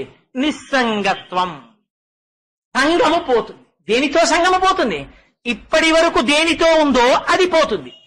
దేనితో పెట్టుకున్నావో దాంతో నిలబడుతుంది. దానితో పెట్టుకున్న సంబంధము ఉత్కృష్టమైన పదానికి తీసుకెడుతుంది. ఇప్పటి వరకు పెట్టుకున్న సంబంధము అధపాతాళానికి తీసుకెడుతుంది. ఇప్పటి వరకు దేంతో పెట్టుకున్నావు? జగత్తుతో పెట్టుకున్నావు. జగత్తుతో ఎలా పెట్టుకున్నావు? ఇంద్రియముల చేత పెట్టుకున్నావు. భగవాన్ రమణులకి రమణులే సాటి. అద్భుతమైన మాట ఒకటి చెప్తుండేవారు. అద్దె కొంపలో ఉన్నవాడిలా ఇంట్లోంచి బయలుదేరి ఉద్యోగానికి వెళ్ళిన వాడు సాయంకాలం ఇంటికి వచ్చినట్టు ఆఫీస్కి ఎందుకు వెళ్తాం? సాయంకాలం ఇంటికి వచ్చేయడానికి. అంతేగాని ఇంకా ఆఫీస్కి వెళ్ళిపోయి అలా ఉండిపోవడానికి వెళ్ళిపోతాం ఏంటి? అలా ఏం వెళ్ళిపోం. పెళ్లిలో కాశీకి వెళ్తున్నానని చెప్పేది కూడా అమ్మాయిని పెళ్లి చేసుకుని గృహస్థాశ్రమంలోకి వచ్చేయడానికే కదా ఇవాళ. అలా ఎక్కడికి వెళ్ళినా ఊరు వెళ్తాడు ఎందుకు వెళ్తాడు? పని చూసుకుని ఇంటికి వచ్చేయడానికి. ఆఫీస్కి వెళ్తాడు ఎందుకు వెళ్తాడు? ఇంటికి వచ్చేయడానికి. సినిమాకి ఎందుకు వెళ్తాడు? ఇంటికి వచ్చేయడానికి. ఎక్కడికి వెళ్ళినా ఎందుకు వెళ్తాడు? మళ్ళీ ఇంటికి వచ్చేయడానికి. అలా ఇంద్రియాలన్నీ ఏం చేస్తాయి? జాగృతిలో ఇంద్రియాలన్నీ లేస్తాయి. లేచి ఏం చేస్తాయి? జగత్తుతోడి సంబంధాన్ని పెట్టుకుంటాయి. సుఖాన్నితే సుఖాన్నితే సుఖాన్నితే అని మనస్సు ఒక్కొక్క ఇంద్రియాన్ని అడ్డు పెట్టుకుని రకరకాల సుఖాలను అడుగుతుంది. ఇవన్నీ గ్రామ్య సుఖాలు. కంటి చూపు చేత కొన్ని సుఖాల్ని కోరుకుని అనుభవిస్తుంది, ఇసుగెత్తుతుంది. ఈ ఇంద్రియాన్ని ఆపుతుంది కాసేపు. చెవితో కొన్ని సుఖాలను అనుభవిస్తుంది, విసిగెత్తుతుంది.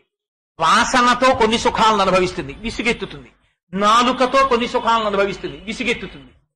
ఆ తరువాత స్పర్శేంద్రియంతో కొన్ని సుఖాలను అనుభవిస్తుంది, విసిగెత్తుతుంది, మారుస్తుంది. ఇంద్రియాలతో ఉండేటటువంటి సుఖాల్ని మార్చుకుంటూ ఉంటుంది.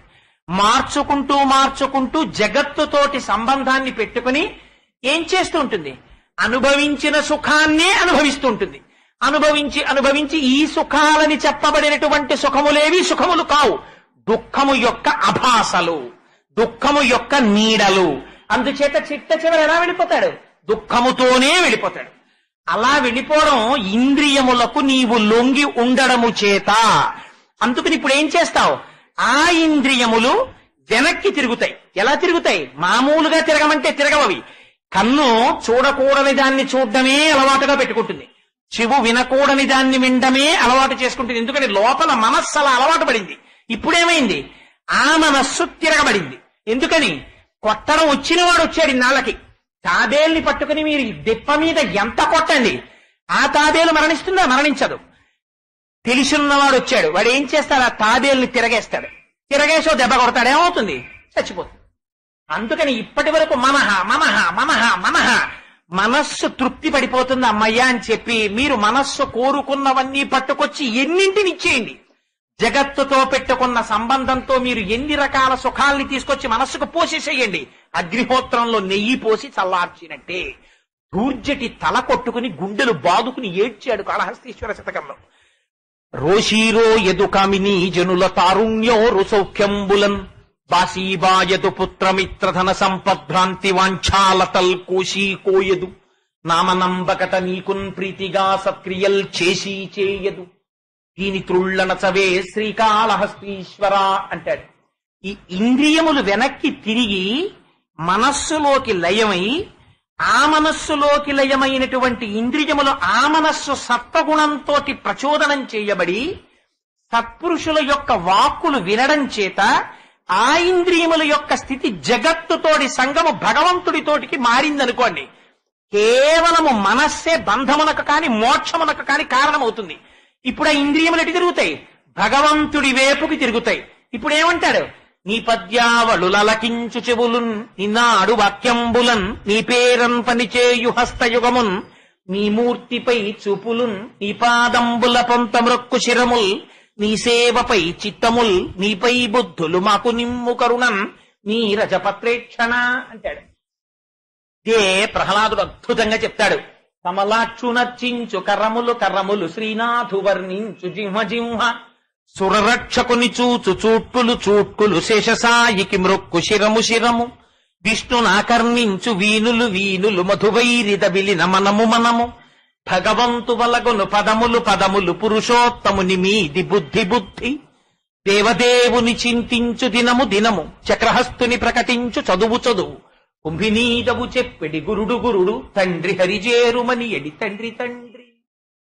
చంద్రశేఖర పరమాచార్యుల వారు లలితా సహస్రనామ స్తోత్రం గురించి ఒక ఉపన్యాసం చేస్తూ ఒక అద్భుతమైనటువంటి మాట ఒకటి మాట్లాడారు. ఈ సత్సంగత్తే నిస్సంగత్వం అన్న మాటని అనుసంధానం చేస్తూ ఒక చోట తమిళంలో చేసిన ప్రసంగాన్ని భవన్స్ వాళ్ళు ఇంగ్లీష్లోకి ట్రాన్స్లేట్ చేశారు. దాన్ని ఆయన ఎంత గొప్పగా అనుసంధానం చేశారంటే అందులో ఆయన అంటారు, లలితా సహస్రనామ స్తోత్రంలో ఆరాధన చేయబడినటువంటి భగవంతుని యొక్క స్వరూపము స్త్రీ స్వరూపంగా కదా. అంటే భగవంతుడు నిజంగా స్త్రీయా పురుషుడా?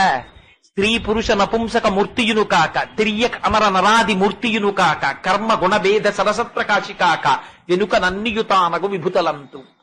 అమ్మవారిగా ఉపాసన చేయబడినప్పుడు ఉపాసన లేదా పూజ కేశాది పాదాది పర్యంతం కదా నడవాలి.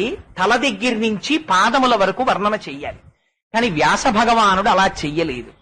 లలితాదేవి యొక్క ఆవిర్భావాన్ని వర్ణించేటప్పుడు ఏమని వర్ణించారు? మీరందరూ చాలా మంది లలితా సహస్రం చదువుతారు కదా. శ్రీమాత, శ్రీ మహారాజ్ఞి, శ్రీమత్ సింహాసనేశ్వరి, చిదగ్నికుండ సంభూత, దేవకార్య సముద్యత, ఉద్యద్భాను సహస్రాభ, చతుర్బాహు సమన్విత. ఉద్యద్భాను సహస్రాభ వరకు చెప్పి మొట్టమొదట దేని దర్శనం చేయించారు? చతుర్బాహు సమన్విత, 4 చేతులలోనూ పట్టుకున్న ఆయుధములను దర్శనం చేయించారు. రాగస్వరూప పాశాఢ్య క్రోధాకార అంకుశోజ్వల మనోరూపేక్షుకోదండ పంచతన్మాత్రసాయక. అదేమిటి? మొట్టమొదట తలని చెప్పాలి, కబరీబంధాన్ని చెప్పాలి, కానీ అది మానేసి ఆయుధములను ఎందుకు దర్శనము వ్యాసుడు చేయించాడు అన్న దాని మీద మహానుభావుడు చంద్రశేఖర పరమాచార్యుల వారు తనదైన శైలిలో ఒక అద్భుతమైన వ్యాఖ్యానం చేశారు. ఆయన అంటారు, మొట్టమొదట రాగము మారాలి. ఇప్పటి వరకు లోకము పట్ల ఉన్నటువంటి అనురాగము, రాగము బంధహేతువు. అది ఎటువైపుకి మారాలి? భగవంతుడి వైపుకి తిరగాలి. తిరిగి దేని పట్టుకోవాలి? తమకంబొప్ప పరాంగనాజనుల పరద్రవ్యంబులం రుచిలింగ మహోద్యోగము చేయునే మనము దానింపచ్చి వైరాగ్య పాశంబులం చుట్టి బిగించి నీ చరణస్తంభంబులం కట్టివైచి ముదంబెన్నడు కల్గజేయ కదవో శ్రీకాళహస్తీశ్వర. సదా మొహాటవ్యాం చరతి యువతీనాం కుచగిరౌనట త్యాశాఖా స్వటతి జడితి స్వైరమహిత కపాలిన్ భిక్షో మే హృదయకపి మత్యంత చపలం దృఢా భక్త్యా బధ్యావా శివభవదధీనం కురు విభో అంటారు శంకరులు. ఆయన పాదముల వైపుకి తిరగాలి. అదొక్కటి తిరిగిందా? తిరిగితే నీకు వెంటనే ఏమిటి కనబడతాయి? రాగస్వరూప పాశాఢ్య. ఇదటి తిరిగితే క్రోధాకార అంకుశోజ్వల మనోరూపేక్షుకోదండ. A desire against a desire, a hatred against hatred, anger against anger అని ట్రాన్స్లేట్ చేశారు ఆయన తమిళ ప్రసంగాన్ని. కోపము మీది కోపము, ద్వేషము మీద ద్వేషము, కోరిక పట్ల విముఖత కలిగిన కోరికగా మార్చుతుందట అమ్మవారు. ఇప్పుడు ఏమైంది? ఛీ, రెండుగా చూసి ద్వేషించాను. రామకృష్ణ పరమహంసకి పరమహంసే సాటి. నాకు ఇవాళ ఎందుకో ఎక్కువ రామకృష్ణ పరమహంస జ్ఞాపకానికి వస్తున్నారు. సభలో ఎక్కడన్నా తిమ్మాజీరావు గారు ఉంటే పొంగిపోతారు. ఎందుకంటే రామకృష్ణ మిషన్ కి మహానుభావుడు అంత సేవ చేస్తున్నారు కదా. రామకృష్ణ పరమహంస అంటుంటారు, నీటి ప్రవాహంలోకి తీసుకొచ్చి ఒక కర్రను అడ్డు పెట్టారనుకోండి, కర్ర నీటిని రెండుగా చూపిస్తుంది. అంటే నీరు రెండయిందా? కర్ర ఎత్తేయండి, నీరెప్పుడు ఒకటి. ఒకటిగా ఉన్న నీటిని రెండుగా చూపించిన అడ్డుపడిన కర్రలా నీలో ఉన్న అజ్ఞానమే ఒకటైన భగవానుండి రెండుగా చూపిస్తోంది. లోకమని నువ్వని ఆ అహంకారం అనే కర్ర పైకెత్తి అంతా ఉన్నది ఒకటే పదార్థము, సత్పదార్థం ఒక్కటే ఉంది. మళ్ళీ తత్వమశీలోకి వచ్చేస్తావు. ఆ అహంకారం తీయడం నేర్చుకో. ఇలా అన్నావా తప్ప పడిపోతుంది తాళం, ఇలా అన్నావా తాళం తెరుచుకుంటుంది. ఇది రావాలి, ఇది వచ్చిందా తలుపు తెరుచుకుంటుంది. ఇది రాలేదా ఎంత ఇటు తిప్పు తలుపు వేసుకునే ఉంటుంది. ఆ తిప్పడంలో ఉంది.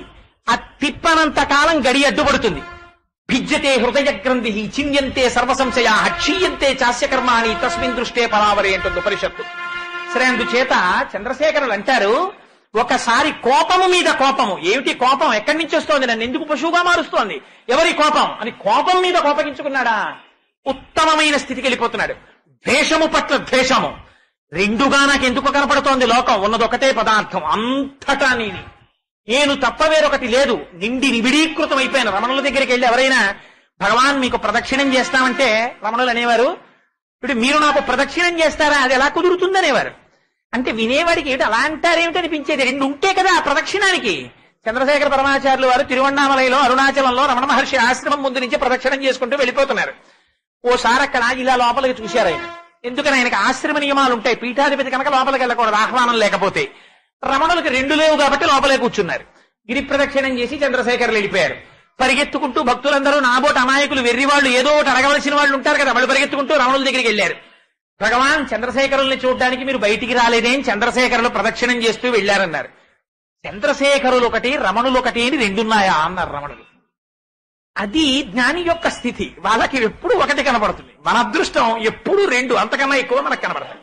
అందుచేత పరమాచార్యులు వారు అంటారు, ఎప్పుడైతే ఒకసారి కోపము పట్ల కోపము, ద్వేషము మీద ద్వేషము కలిగాయో అప్పుడు ఏమవుతుంది? బోర్డింగ్ అంటారు. అంకుశం పట్టుకుని నిరంతరం చూసుకుంటుంటాడు. ఇది అమ్మవారి చేతిలో అంకుశం. ఎప్పుడు తన భక్తుడి యొక్క ప్రవర్తన కోపము, క్రోధము, లోభము, మదము, మోహము, మాత్సర్యముకు లొంగకుండా అంకుశంతో చూస్తుంటుంది ఆవిడ. చూస్తుంటే ఏమవుతుంది? భవానిత్వం. వాడు మళ్ళీ అమ్మవారి కిందే మారిపోతాడు. అలా అందుకని ఏం చెయ్యాలి? దీనికోసమని నీ ఇంద్రియములను అమ్మవారి దగ్గర పెట్టేయాలన్నారు పరమాచార్యుల వారు. అదే పంచతన్మాత్ర శాయక. సరే, ఇప్పుడు నేనది లోతుగా వ్యాఖ్యానంలోకి వెడితే భజగోవిందం ఆపి మళ్ళీ నేను అందులోకి వెళ్ళిపోతే ఆఖరి రోజు ప్రసంగం కూడా మళ్ళీ దీన్ని నేను ఎక్కడ సశేషం చేస్తాను. అందుకని సరే అలా మార్చినట్లు. అందుకని ఏమైంది? సత్సంగత్వే నిస్సంగత్వం. ఇప్పుడు ఏమైంది? జగత్తుతోడి సంగము పోయింది. పోయి దేనితో సంఘం ఉంది? లోపల ఎప్పుడూ ఉంటే పదార్థము తోడి సంఘం ఏర్పడింది. ఎప్పుడైతే దానితో సంఘం వచ్చిందో నిస్సంగత్వే నిర్మోహత్వం. ఇప్పటి వరకు ఏదుంది? అజ్ఞానం ఉంది. ఇది వ్యాఖ్యానంలో కూడా ఒక అందమైన మాట అన్నారు. నిస్సంగత్వ స్థితి ఏర్పడేటటువంటి ముందు అపారమైన భక్తి భావన చేత భగవత్ ప్రసాదముగా జగత్తులో వేదము అంగీకరించిన పదార్థములను భగవత్ ప్రసాదముగా తాను స్వీకరించగలిగినటువంటి క్రమశిక్షణతో కూడిన ప్రవర్తనా స్థితిని దాటి జగత్తు పట్ల వైముఖ్యం ఏర్పడి. ఎందుకని? విషం ఉంది, మనం ముచ్చుకున్నాం అనుకోండి చచ్చిపోతాం. విషం వైద్యుడు తీసుకున్నాడు అనుకోండి, తీసుకుని దాన్ని శుద్ధి చేసి మనకి ఇచ్చాడు అనుకోండి, తగిన అనుపానంలో మందు అయిపోతుంది, రోగాన్ని తగ్గించేస్తుంది. పూతన ఏం చేసింది? కృష్ణ పరమాత్మకి విషం ఇచ్చింది చంపుదామని. తాగిన వాడెవరికి ఇచ్చింది? తెలిసిచ్చిందో తెలియకిచ్చిందో ఎవరికిచ్చింది? పరమేశ్వరుడికి ఇచ్చింది. ఆయన ఏం చేశాడు?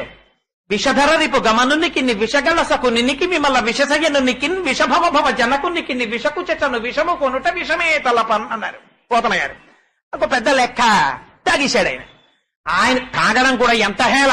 మేల్కొన్న తెరగొన్న మెల్లన కనుబిచ్చి క్రీగంట చూచుచు గిదిసి నీల్గి ఆవులించుచు చేతులాకసంబున జాచి ఒదిగిలియా కొన్న యోజనూది బిగుచన్ను కవకేళ కబళించి పీడించి గుక్క గుక్కకు గుటకు గుటకు మనుచు ఒక రెండు గుక్కలను విధ ప్రాణముల సైతము మేనిలో సత్వమెల్ల త్రావ నదియును గుండెలు తల్లడిల్ల ఇతర బాలుర క్రియవాడ వివు కాదు చన్ను విడువుము చాలుననుచు. అది పడిపోయి చచ్చిపోయినటువంటి శరీరాన్ని నందాదులందరూ వచ్చి రంపాలతో కోసి గొడ్డళ్లతో నరికి తీసుకెళ్లి కట్టెల మీద పెట్టి అగ్నిహోత్రంలో సంస్కారం చేసి ముక్కులకి గుడ్డలు అడ్డు పెట్టుకుని పరిగెత్తారు, ఎంత దుర్వాసన వస్తుందో అని. తీరా పూతన కాలిపోతుంటే రగిలి రగిలి పొగులు మగువ దేహము నుండి అగరు పరిమళముల పొగలు వెడలి దేహ కల్మషములు శ్రీహరి ముఖమున త్రావబడుట చేసి భూవరేణ్య. ఒక్కసారి ఇంద్రియములు వెనక్కి తిరిగాయా? నేను అనుభవిస్తున్నానన్నది మాని ఇదంతా భగవత్ ప్రసాదము అని వాడనుగ్రహంగా అన్నది మారుతుంది. అది గడ్డ కట్టిన భక్తిలా తయారవుతుంది. ఆ భక్తి చివరికి ఎగిలిపోతుందన్నారంటే ఆ భక్తి చేత ఆ వస్తువు యందు కలిగినటువంటి నిరతిశయమైనటువంటి ప్రీతి జగత్తు వాడికి అవరోధంగా కనిపిస్తుంది. అటువంటి భక్తుడి దగ్గరికి వెళ్ళి వచ్చే నెలలో ఇంక్రిమెంట్ వస్తుందా అండి, నెక్స్ట్ వానలు బాగా కురుస్తాయా, పంటలు బాగా పండుతాయా అండి అని మీరు అడిగారనుకోండి, వాళ్ళకి అసహ్యం వేస్తుంది. రమణ మహర్షి ఆశ్రమంలో కూర్చుని కాళ్ళు జాపు కూర్చుంటే వచ్చి కాళ్ళు పడుతుండేవారు. ఏదో కాళ్ళు పడుతున్నారు కదా అని ఊరుకున్నారు. కాళ్ళు పడుతుంటే ఓ రోజున అనుమానం వచ్చి ఆయన ఇలా తల ఆడిస్తూ ఉండేవారు ఎప్పుడును. ఉంటే ఆ పక్కన మాట్లాడుకుంటున్న వాళ్ళ మాటలు విన్నారు. ఒకటి తర్వాత ఒకడు వంతులు వాచీలు చూసుకుంటూ తెరచాట్న 8:10కి నువ్వు వచ్చేయని నేను పడతాను తర్వాత అని. అలా వీళ్ళందరూ నా కాళ్ళు పట్టాలనుకుంటున్నారు అనుకున్నారు. అంటే ఆయన కాళ్ళు పడితే పుణ్యం, అందుకని వెళ్ళి కాళ్ళు పట్టేద్దామని. భగవాన్ a guru is a guru, excellent way of teaching. ఆయన ఆ ఉన్న బ్యాచ్ లేచారు. లేవగానే ఆయన అన్నారు, ఇప్పుడు నేను పట్టుకుంటాను కాసేపు అన్నారు. అంటే వాళ్ళకి ఈ మాట ఆశ్చర్యం వేసింది. అంటే మీరు పట్టుకోవడం ఏంటన్నారు. మరి నాకు పుణ్యం రావద్దు? మీ అందరూ దానికేగా పట్టేది. మీకు ఏం కావాలి? నా దగ్గర జ్ఞానం కావాలా, నా బోధ కావాలా? పుణ్యం కావాలి. ఇది పట్టెళ్ళిపోతే మీ అబ్బాయికి ఎంసెట్ లో సీట్ వచ్చేస్తుంది, యూనివర్సిటీలో ఫ్రీ సీట్. అందుకేగా. అంతేగాని రమణుల జీవితం ఏమిటి, రమణుల దగ్గర నుంచి ఏం తెలుసుకుందామని కాదుగా. ఒక్క మాట మాట్లాడితే గురువు అగ్నిహోత్రపు తాకిడి అలా ఉంటుంది. అందుచేత అది నిరతిశయమైనటువంటి ప్రీతిగా మారి అదేమవుతుంది, జగత్తుకి సంబంధించినటువంటి విషయాలు రాను రాను చాలా అసహ్యకరంగా తయారవుతాయి. అబ్బా పోనిద్దు, ఎందుకు వచ్చిన గొడవ అని వాడు ఎప్పుడు ఏకాంతంగా ఉండడాన్ని ఇష్టపడతాడు. ఎందుకని? అది తన స్వరూపం. ఆనందంగా ఉండడం తన స్వరూపం. శోకము, దుఃఖము, చెత్త చెదారం వాడికి వినబుద్ధేదు. వాడు పరమ సంతోషంగా ఉంటాడు. సరే, నేను ఈ శ్లోకాన్ని దాటకపోతే చాలా కష్టంగా ఉండేట్టుంది వాడి. అందుకని సత్సంగత్వే నిస్సంగత్వం, నిస్సంగత్వే నిర్మోహత్వం. ఎందుకు చెప్పానంటే తెలిసి ఇచ్చినా తెలియకిచ్చినా పూతన పాలిస్తే ఏమైంది? అక్కడ ఎంత గొప్ప పద్యం వేశారో తెలుసా అండి పోతన గారు? హరిగని చందులు కుడిపెడు తరుణులతో ఆ పించు పదము తలతం వశమే హరియారగించటకు పాల్ కురిషడి ధేనువులు ముక్తి కొసల చెరించున్నన్నారు. నిజంగా పూతన పాలిచ్చింది అమ్మలా ఇద్దామని ఇవ్వలేదు, సంపుదామని ఇచ్చింది. ఇచ్చినా కూడా పాలు ఇచ్చింది పరమాత్మకి కనుక ఏ స్థితిని పొందేసింది? మోక్షాన్నే పొందేసింది. సంపుదామని ఇచ్చింది పరమాత్మకి. నువ్వు తను తిందామన్న భావనతో మొట్టమొదట పెట్టుకున్న దాన్ని ఒక్కసారి భగవంతుడికి చూపించే ప్రసాదంగా తిందామన్న బుద్ధితో మొదలు పెట్టినా కూడా దానిలోకి అమృతత్వం చేరి తీరుతుంది. ఆ ప్రసాద బుద్ధితో నువ్వు జగత్తుని అనుభవించడం ప్రారంభించగానే అది దేనికి తీసుకెళ్తుంది? చిట్ట చివర నిస్సంగత్వం. నిస్సంగత్వే నిర్మోహత్వం. నిర్మోహత్వం అంటే అజ్ఞానము పటాపంచలైపోవడమే. తేలిక మాటలో చెప్పాలంటే మోహం అంటే ఏమిటి? అన్ని అధ్యాయాల భగవద్గీత వినేసిన తర్వాత కృష్ణుడు అడిగాడు, అబ్బాయి ఇంత భగవద్గీత విన్నావు కదా, నీకేమర్థమైంది అన్నాడు. నష్టో మోహ స్మృతిర్లబ్ధ. అర్జునుడు, నా మోహం పోయింది, నాకు స్మృతి కలిగింది అన్నాడు. అంటే ఇప్పటి వరకు దేనిని సత్యమని తాను గుర్తెరగాలో దాన్ని అసత్యం అనుకున్నాడు, ఏది అసత్యమో దాన్ని సత్యం అనుకున్నాడు. ఇప్పటి వరకు ఏది సత్యం అనుకుంటున్నాడు? ఇది సత్యం అనుకుంటున్నాడు, ఇది ఉందనుకుంటున్నాడు, ఇది ఉండిపోతుందనుకుంటున్నాడు. కానీ ఆశ్చర్యం ఏమిటో తెలుసా అండి? పక్క వాళ్ళ ఇంట్లో బిందె ఎత్తుకుపోయారట అంటారు. అంటే పగటిపూట తను వెళ్లే ముందు ఇంటికి 10 తాళాలు వేసుకుని ఎడతాడు జాగ్రత్తగా. బయట బట్టలు ఒక్క బట్ట ఆరాయడు, దొంగడు వస్తాడని భయం. ఒక్కసారి బస్సు ఎక్కుతుంటే తన జేబులో పరుసు కొట్టేశారు. ఇంకెప్పుడు పరుసు జేబులో పెట్టుకుని బస్సు ఎక్కడ సీక్రెట్ పాకెట్ లో పెట్టుకుని ఎక్కుతాడు. పక్కింట్లో ఎవరో చచ్చిపోయారు, తనేం జాగ్రత్త తీసుకోడు. పక్కింట్లో చచ్చిపోయినప్పుడు తన ఇంట్లో తను చచ్చిపోడేంటి ఒక రోజున? తను మాత్రం అది అంగీకరించాడు. అసలు ప్రపంచంలో ఉన్న పెద్ద సమస్య అంతా అక్కడ. అంటే పోతన గారు భాగవతంలో వాత పెట్టో పద్యం చెప్పారు. మచ్చిక వీరికెల్ల బహుమాత్రము చోద్యము జీవి పుట్టుచున్ చచ్చుచునుండ చూచెదరు, తా చావకమానెడు వారి భంగి చచ్చిన వానికెచ్చెదరు, ఇదెక్కడి చోద్యము, ఎచ్చట నుండి వచ్చిన చటికి ఏగుట నైజము ప్రాణి కోటికి, ఇదెక్కడి గొడవ? వీళ్ళు ఇదేమిటి చచ్చిపోయిన వాడిని పట్టుకుని వీడు ఏడుస్తాడు, వీడు ఉండిపోయేవాడా? పోనీ అయ్యో వాడు వెళ్ళిపోయాడు, వీడు ఉండిపోతాడని దానికి వీడు వెళ్ళిపోయేవాడే. ఎక్కడి నుంచో వచ్చాడు, వచ్చినవాడు వెళ్ళిపోవాలి. వాడు అంత అజ్ఞానంలో మనం కొట్టుమిట్టాడిపోతామంటే దుండిపోవాలి. ఎవరు అడిగినా పురాణాల్లో అదే అడుగుతారు. ఇంత తపస్సు చేస్తాడు, పంచాగ్నిహోత్రాల మధ్యలో కూర్చుంటాడు, తలకిందులుగా పడుకుంటాడు, ఇంత అల్లరి చేసేస్తాడు. చతుర్ముఖ బ్రహ్మగారు వస్తారు, ఏం కావాలి రాణీకంటారు. గాలిన్ కుంభిని అగ్ని అంబువల ఆకాశస్థలిన్ దిక్కులన్ రేలన్ గ్రస్సములన్ తమ ప్రబల భూరిగ్రాహ వ్యాలాదిత్య నరాది జంతు కలహ వ్యాప్తిన్ మృత్యువులేని జీవనములోకాధీశ ఇప్పించవే అంటాడు. అయ్యో స్వామి ఇది పడిపోకుండా చూడంటాడు. జాతస్య హిద్రుహో మృత్యు ధ్రువం జన్మ మృతస్య చ, పుట్టినవాడు చచ్చిపోక తప్పదు, చచ్చిపోయినవాడు పుట్టగా తప్పదు. అందుకు ఇంకోటడు అంటాడు. అంటే వీడక్కడి నుంచి ఓ వీరి కోరిక మొదలెడతాడు. యక్షుల చేత, గంధర్వుల చేత, కిన్నెరుల చేత, కింపురుషుల చేత, రాక్షసుల చేత, మనుష్యుల చేత, ఖడ్గము చేత, అస్త్రము చేత, శస్త్రము చేత, నీటిలో బయట, అగ్నిలో, ఇంట బయట, రాత్రి పగలు ఎక్కడా కాకుండా అప్పుడే చచ్చిపోతానంటాడు. తథాస్తోన ఆయన వెళ్ళిపోతాడు. వీటన్నింటికి ఎగ్జామ్షన్ ఎక్కడ వస్తుందో పాప ఆయన కూర్చుని ఆలోచిస్తాడు. అక్కడ అజాయమానో బహుధా విజాయితి. ఇంట్లో కాదు, బయట కాదు, గడప మీద, రాత్రి కాదు, పగలు కాదు, అసుర సంధ్య వేళ, అస్త్రం కాదు, శస్త్రం కాదు, గోళ్లతోటి, బయట కాదు, కింద కాదు, ఆకాశంలో కాదు, తొడల మీద పెట్టి గోళ్లతో చీల్చి అవతల బారేస్తాడు. ఎలా అయితే నేను చచ్చిపోలా? దిక్కుమాలిన తపస్సు ఇంతా చేసి అదేం కోరిక? స్వామి నీ పాదముల యందు భక్తిని కటాక్షించవయ్యా అని ఒక్క మాట అడిగుంటే, ఎవ్వడు సృజించు ప్రాణుల ఎవ్వడు రక్షించు త్రుంచు ఎవ్వడు అనంతుండెవ్వడు విభుడెవ్వడు వాడి విధమున మనసు వెనుచు హేవారతుడై అంటారు పోతన గారు. అలాంటి వాడి పాదముల యందు నా మనస్సు భ్రమరమై నిలబడిపోయే అదృష్టాన్ని కటాక్షించవయ్యా అంటే వాడు ఎంత చరితార్థత పొందుతాం. అలా అడగలేం. ఇది ఉండాలని కోరుకుంటాం. ఇది ఉండదు అని తెలుసుకుని ఉండేది కూడా ఒకటి ఉన్నది. అది ఎక్కడుంది? లోపల ఉన్నది. ఇది ఎలా దీన్ని తొడుక్కుంటోందో, ఆఫీస్కి పొద్దున్నే నిద్ర లేవగానే సంధ్యావందనం చేసుకోవాలి కాబట్టి ఓ పట్టుపంచి ఒడ్డు కొట్టుకుని పూజామందిరంలో కూర్చుని సంధ్యావందనం చేశాను. ఆ పట్టుపంచితో ఉండిపోయానా? ఆఫీస్ టైం అయింది, ఇప్పేశాను, ప్యాంటు చొక్కా వేసుకున్నాను, వేషము మార్చాను అని అక్కడి నుంచి బయలుదేరాను, స్కూటర్ వేసుకుని ఆఫీస్కి వెళ్ళాను. అక్కడ టైం అయిపోయింది, ఆఫీస్ టైం అయిపోయింది, వెంకటేసుకున్నానా 5:30కి ఇంటికి వెళ్ళాను. మళ్ళీ ఆ బట్టలు ఇప్పేశాను, స్నానం చేశాను, ఏదో అనుష్ఠానం అన్నాను, కొంతసేపు అయిపోయింది. మళ్ళీ ఇంకో పంచోటి కట్టాను, ఉత్తరీయం ఓటేశాను, లాల్చీ ఓటేశాను, ఇక్కడికి వచ్చి ప్రసంగం అన్నాను, ఇక్కడ కూర్చున్నాను. ఇలా ఉండిపోతానా?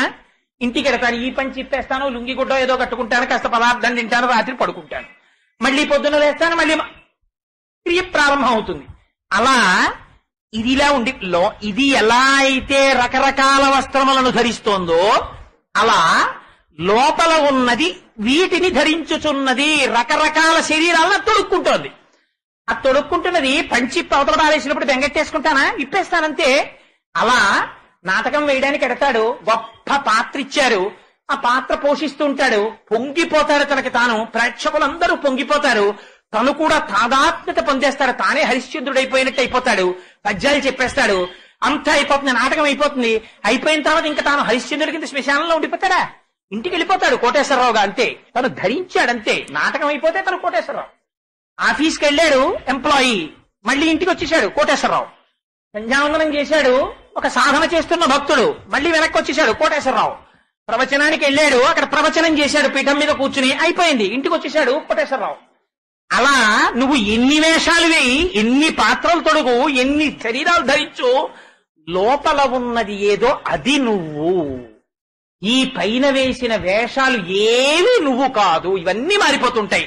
ఇది బాల్యాదిశ్యపి జాగ్రదాదిషు తదా సర్వాస్వవస్థాస్యపి వ్యావృత్తా స్వనువర్తమానమహమిత్యంత స్ఫురంతం సదా స్వాత్మానం ప్రకటీకరోతి భజతాం యో భద్రయా ముద్రయా తస్మై శ్రీ గురుమూర్తయే నమగిదం శ్రీ దక్షిణామూర్తయే అంటారు శంకరులు.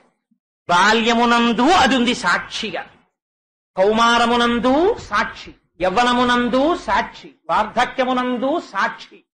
బాల్యంలో నేను పిల్లాడిగా ఉన్నాను అని అది లోపల తెలుసుకుంటోంది, యవ్వనంలో శరీరం యవ్వనంలో ఉంది అని తెలుసుకుంటోంది, వార్ధక్యంలో అది వార్ధక్యములో ఉన్నది అని తెలుసుకుంటోంది.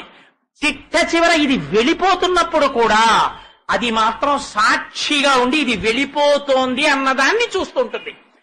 అలా వెళ్ళిపోతున్న దాన్నంతటినీ సాక్షిగా చూస్తున్నది నువ్వై ఉంటే అది నేను కాదని ఇది నేననే భ్రాంతిలో నువ్వు ఉండిపోవడం మోహం. ఆ సాక్షి నేనని తెలుసుకోవడం మోహం పోవడం, అజ్ఞానం పోయింది. ఎప్పుడైతే పోయిందో అది నేనని నువ్వు తెలుసుకున్నావా నిశ్చలతత్వం. ఎందుకని ఇప్పుడు నువ్వు తప్ప ఇంకొకటి లేదు, అన్నీ అంతే, అవే ఉన్నాయి.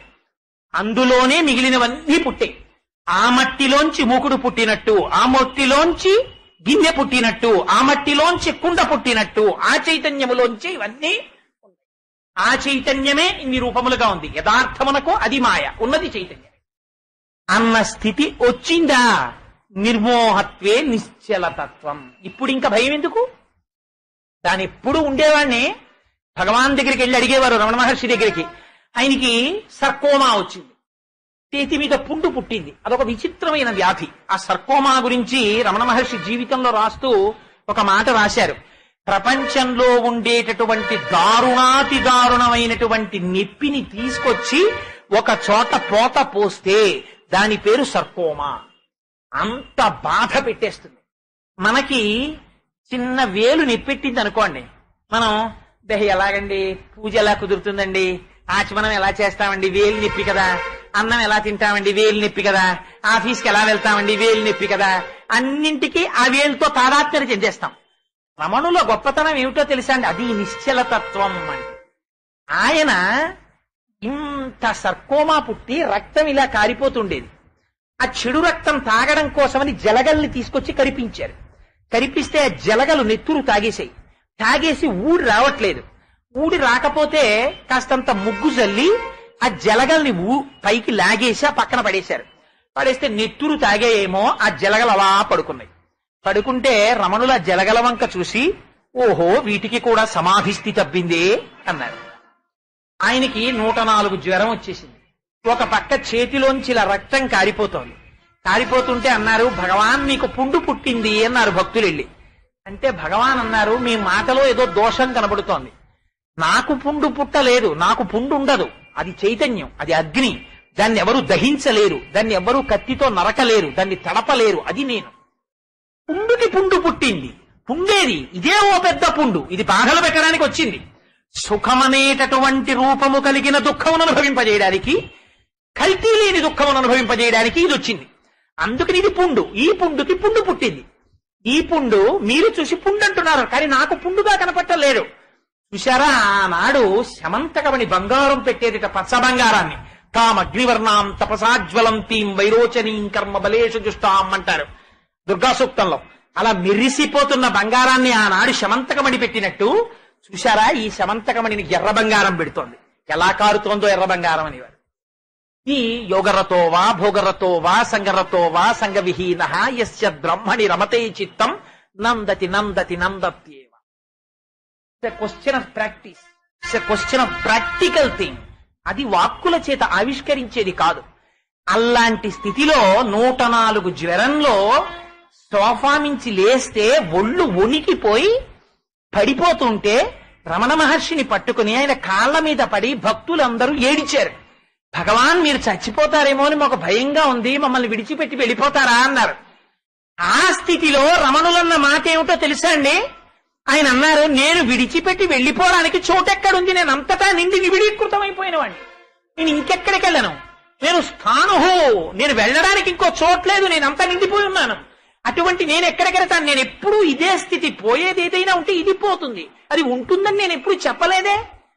అంటే ఇలాంటి స్థితిలో కూడా భగవాన్ మీరు ఇలా ఎలా మాట్లాడుతున్నారన్నారంటే, ఇది నిశ్చలతత్వం అంటే ఇది మాటల చేత ఆవిష్కరించగలిగినది కాదు. అందుచేత నేను ఒక ఉపమానాన్ని, ఒక మహాపురుషుడి జీవితాన్ని పట్టుకుని వేలాడుతున్నాను. చెరకు కర్రని తీసుకెళ్లి కత్తితో నరికినా, తీసుకెళ్లి మరలో పెట్టి తిప్పినా, దంతముల మధ్య పెట్టి నవిలినా తీయటి రసమే వస్తుంది తప్ప ఉప్పటి రసము కాని, బాధ కాని, రక్తము కాని రాదు. జ్ఞాని శరీరము నరకబడినా, ఖేదమును పొందినా, సాక్షి మాత్రమైన చైతన్యముతో తాదాత్మ్యతను పొంది ప్రారబ్ధమునకు సాక్షిగా ఉండి వీక్షిస్తాడు తప్ప దానితో తాదాత్మ్యమును పొందడు. అది నిశ్చలతత్వం, అది జ్ఞాని యొక్క స్థితి. దీన్ని రామకృష్ణ పరమహంస అందమైన మాటల్లో చెప్తారు. నిశ్చలతత్వం అంటే ఎలా ఉంటుందో, వాడు సత్తుని మాత్రమే ఎప్పుడు ఏరుకు చూస్తుంటాడు, అసత్తుని ఎప్పుడు వదిలేస్తుంటాడు. బ్రహ్మమొక్కటే కనబడుతుంటుంది. బ్రహ్మమొక్కటే పర బ్రహ్మమొక్కటే పర బ్రహ్మమొక్కటే తల కొట్టుకున్నారు రమణాచార్యులు వారు. నాకు అదొకటే కనబడుతోంది, ఒకటే కనబడుతోంది, ఒకటే కనబడుతోందని. ఎలా కనబడుతుంది? పరమహంస చెప్తారు, 4 చూసి నేర్చుకో. ఒక చీమగా బ్రహ్మమును తెలుసుకో, ఒక బాతుగా బ్రహ్మమును తెలుసుకో, ఒక హంసగా బ్రహ్మమును తెలుసుకో. ఎలా తెలుసుకుంటావు? ఒక చీమ ఉంది, ఇసుకని పంచదారని కలిపి అక్కడ పడాయి, పంచదార రేణువుల్ని ఏరుకు తినేస్తుంది, ఇసుకను వదిలేస్తుంది. ఒక బాతుని తీసుకెళ్లి నీటిలో వదిలేయి, తన పాదముల మధ్యలో ఉండేటటువంటి చర్మమును సాయము చేసుకుని ఆ మురికిలో వెడుతూ ఒంటి మీద ఇంత మురికి చుక్క పడితే ఇలా విదిల్చేసి తను తెల్లగా ఉండిపోతుంది. ఒక చేపలా ఉండు, నీటిలో ఉంటుంది చేప, నాచులో కెడుతుంది, మొక్కల్లో కెడుతుంది, బురదలో కెడుతుంది, తల ఎప్పుడు తల తల తల తల మెరిసిపోతుంటుంది. ఒక హంసగా ఉండు. హంస పాలని నీటిని కలిపి తెచ్చి అక్కడ పెడితే పాలు తాగుతుంది, నీరు వదిలేస్తుంది. ఇలా బ్రతకడం వస్తే సత్తుని తప్ప అసత్తుని చూడడం నీకు చేత కాకపోతే, ఒకటి తప్ప 2 చూడడం నీకు చేత కాకపోతే, నీకు ప్రపంచంలో మిత్రుడు తప్ప శత్రువు ఎక్కడున్నాడు? ఉన్నదొక్క బ్రహ్మమే. ఆ బ్రహ్మము తప్ప వేరొకటి లేదు. నువ్వు దేన్ని ద్వేషిస్తావు? ప్రపంచంలో ద్వేషించడానికి అసలు వస్తువు అన్నది లేదు. అది లేదా, ఆ అజ్ఞానము కాని వీడలేదా, దీనికి ఎంత వయస్సు రానివ్వండి ఉపయోగం లేదు. ఎందుకని అంటారు మహానుభావులు, ఎంత గొప్ప మాట చెప్పారంటే దాని గురించి. చివర వృద్ధాప్యం వచ్చేస్తే అజ్ఞానపు పొర వీడకుండా శరీరం ఒక్కటే వయస్సుని కాని పొందిందా, ఎంత బాధపడిపోతాడో తెలుసా అండి చిట్ట చివర. అందులో చిట్ట చివరికి వచ్చేసేప్పటికి పైగా వాతాది రోగాలచే రోగములన్నీ చుట్టూ ముట్టేది వృద్ధాప్యంలోకి వచ్చేటప్పటికే పైకి పొటమరిస్తాయి. ఓపికున్న నాళ్లు పొటమరించవు. అందుకని ఆ వృద్ధాప్యం వచ్చేసరికి వాతాది రోగాలచే, వ్యర్థంబై చెడు వాక్ప్రవాహములచే, వాత్సల్య చిత్తంబుచే ఒక పక్క టైం అయిపోతుంది. తెలుసుకోవలసినది తెలుసుకోడు. ఆ వయస్సులో కూడా, అంత స్థితిలో కూడా, ఇంకా ఏ క్షణంలో పడిపోతాడో అన్నప్పుడో కూడా ఇలా చూపించి, ఒరే నేను ఎంతటి వాడినో తెలుసా, నా పేరు నిలబెట్టాలరా అంటుంటాడు. ఇలా చూపించి ఏమిటి వీడి పేరు నిలబెట్టేది? ఏమిటి వీడి గొప్పతనం? వీడి సాధించింది తప్ప భగవానుడి ముందు శిరస్సు వంచలేని స్థితి వస్తుంది.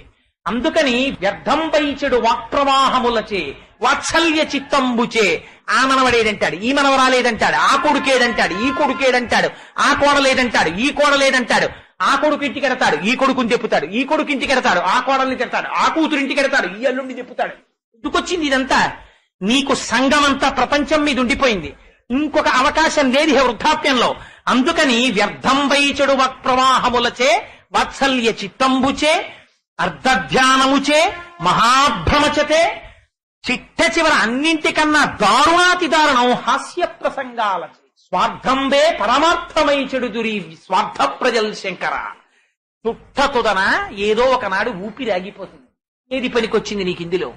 అది లేనివాడు సర్వకాలములయందు ఆ బ్రహ్మాన్ని చూసుకుంటూ బ్రతికియున్నన్నాళ్ళు నీ భజన తప్పను కాని మరణకాలమునందు మరతునేమో అంచకాలమునందు ఆయాసమున నిన్ను తలతునో తలపనో తలతు నిపుడే నరసింహ నరసింహ నరసింహ లక్ష్మీశ దానవంతక కోటి భానుతేజ గోవింద గోవింద గోవింద సర్వేశ పన్నగాధిపశాయి పద్మనాభ మధువైరి మధువైరి మధువైరి లోకేశ నీలమేఘ శరీర నిగమ వినుత ఈ విధంబుగ నీ నామమిష్టముగను భజన సేయుచునుందు నా భావమందు భూషణ వికాస శ్రీధర్మపుర నివాస దుష్ట సంహార నరసింహ దురిత దూర అని కనీసం అంత జ్ఞానస్థాయిలో నిలబడకపోయినా కనీసం ఆ భక్తి స్థాయిలో రే ఎందుకురా డుక్రుంకరని సూత్రాలు పట్టుకుని అలా వేలాడతావు, ఇప్పటికైనా భక్తితో నామం చెప్పరా అని మళ్ళీ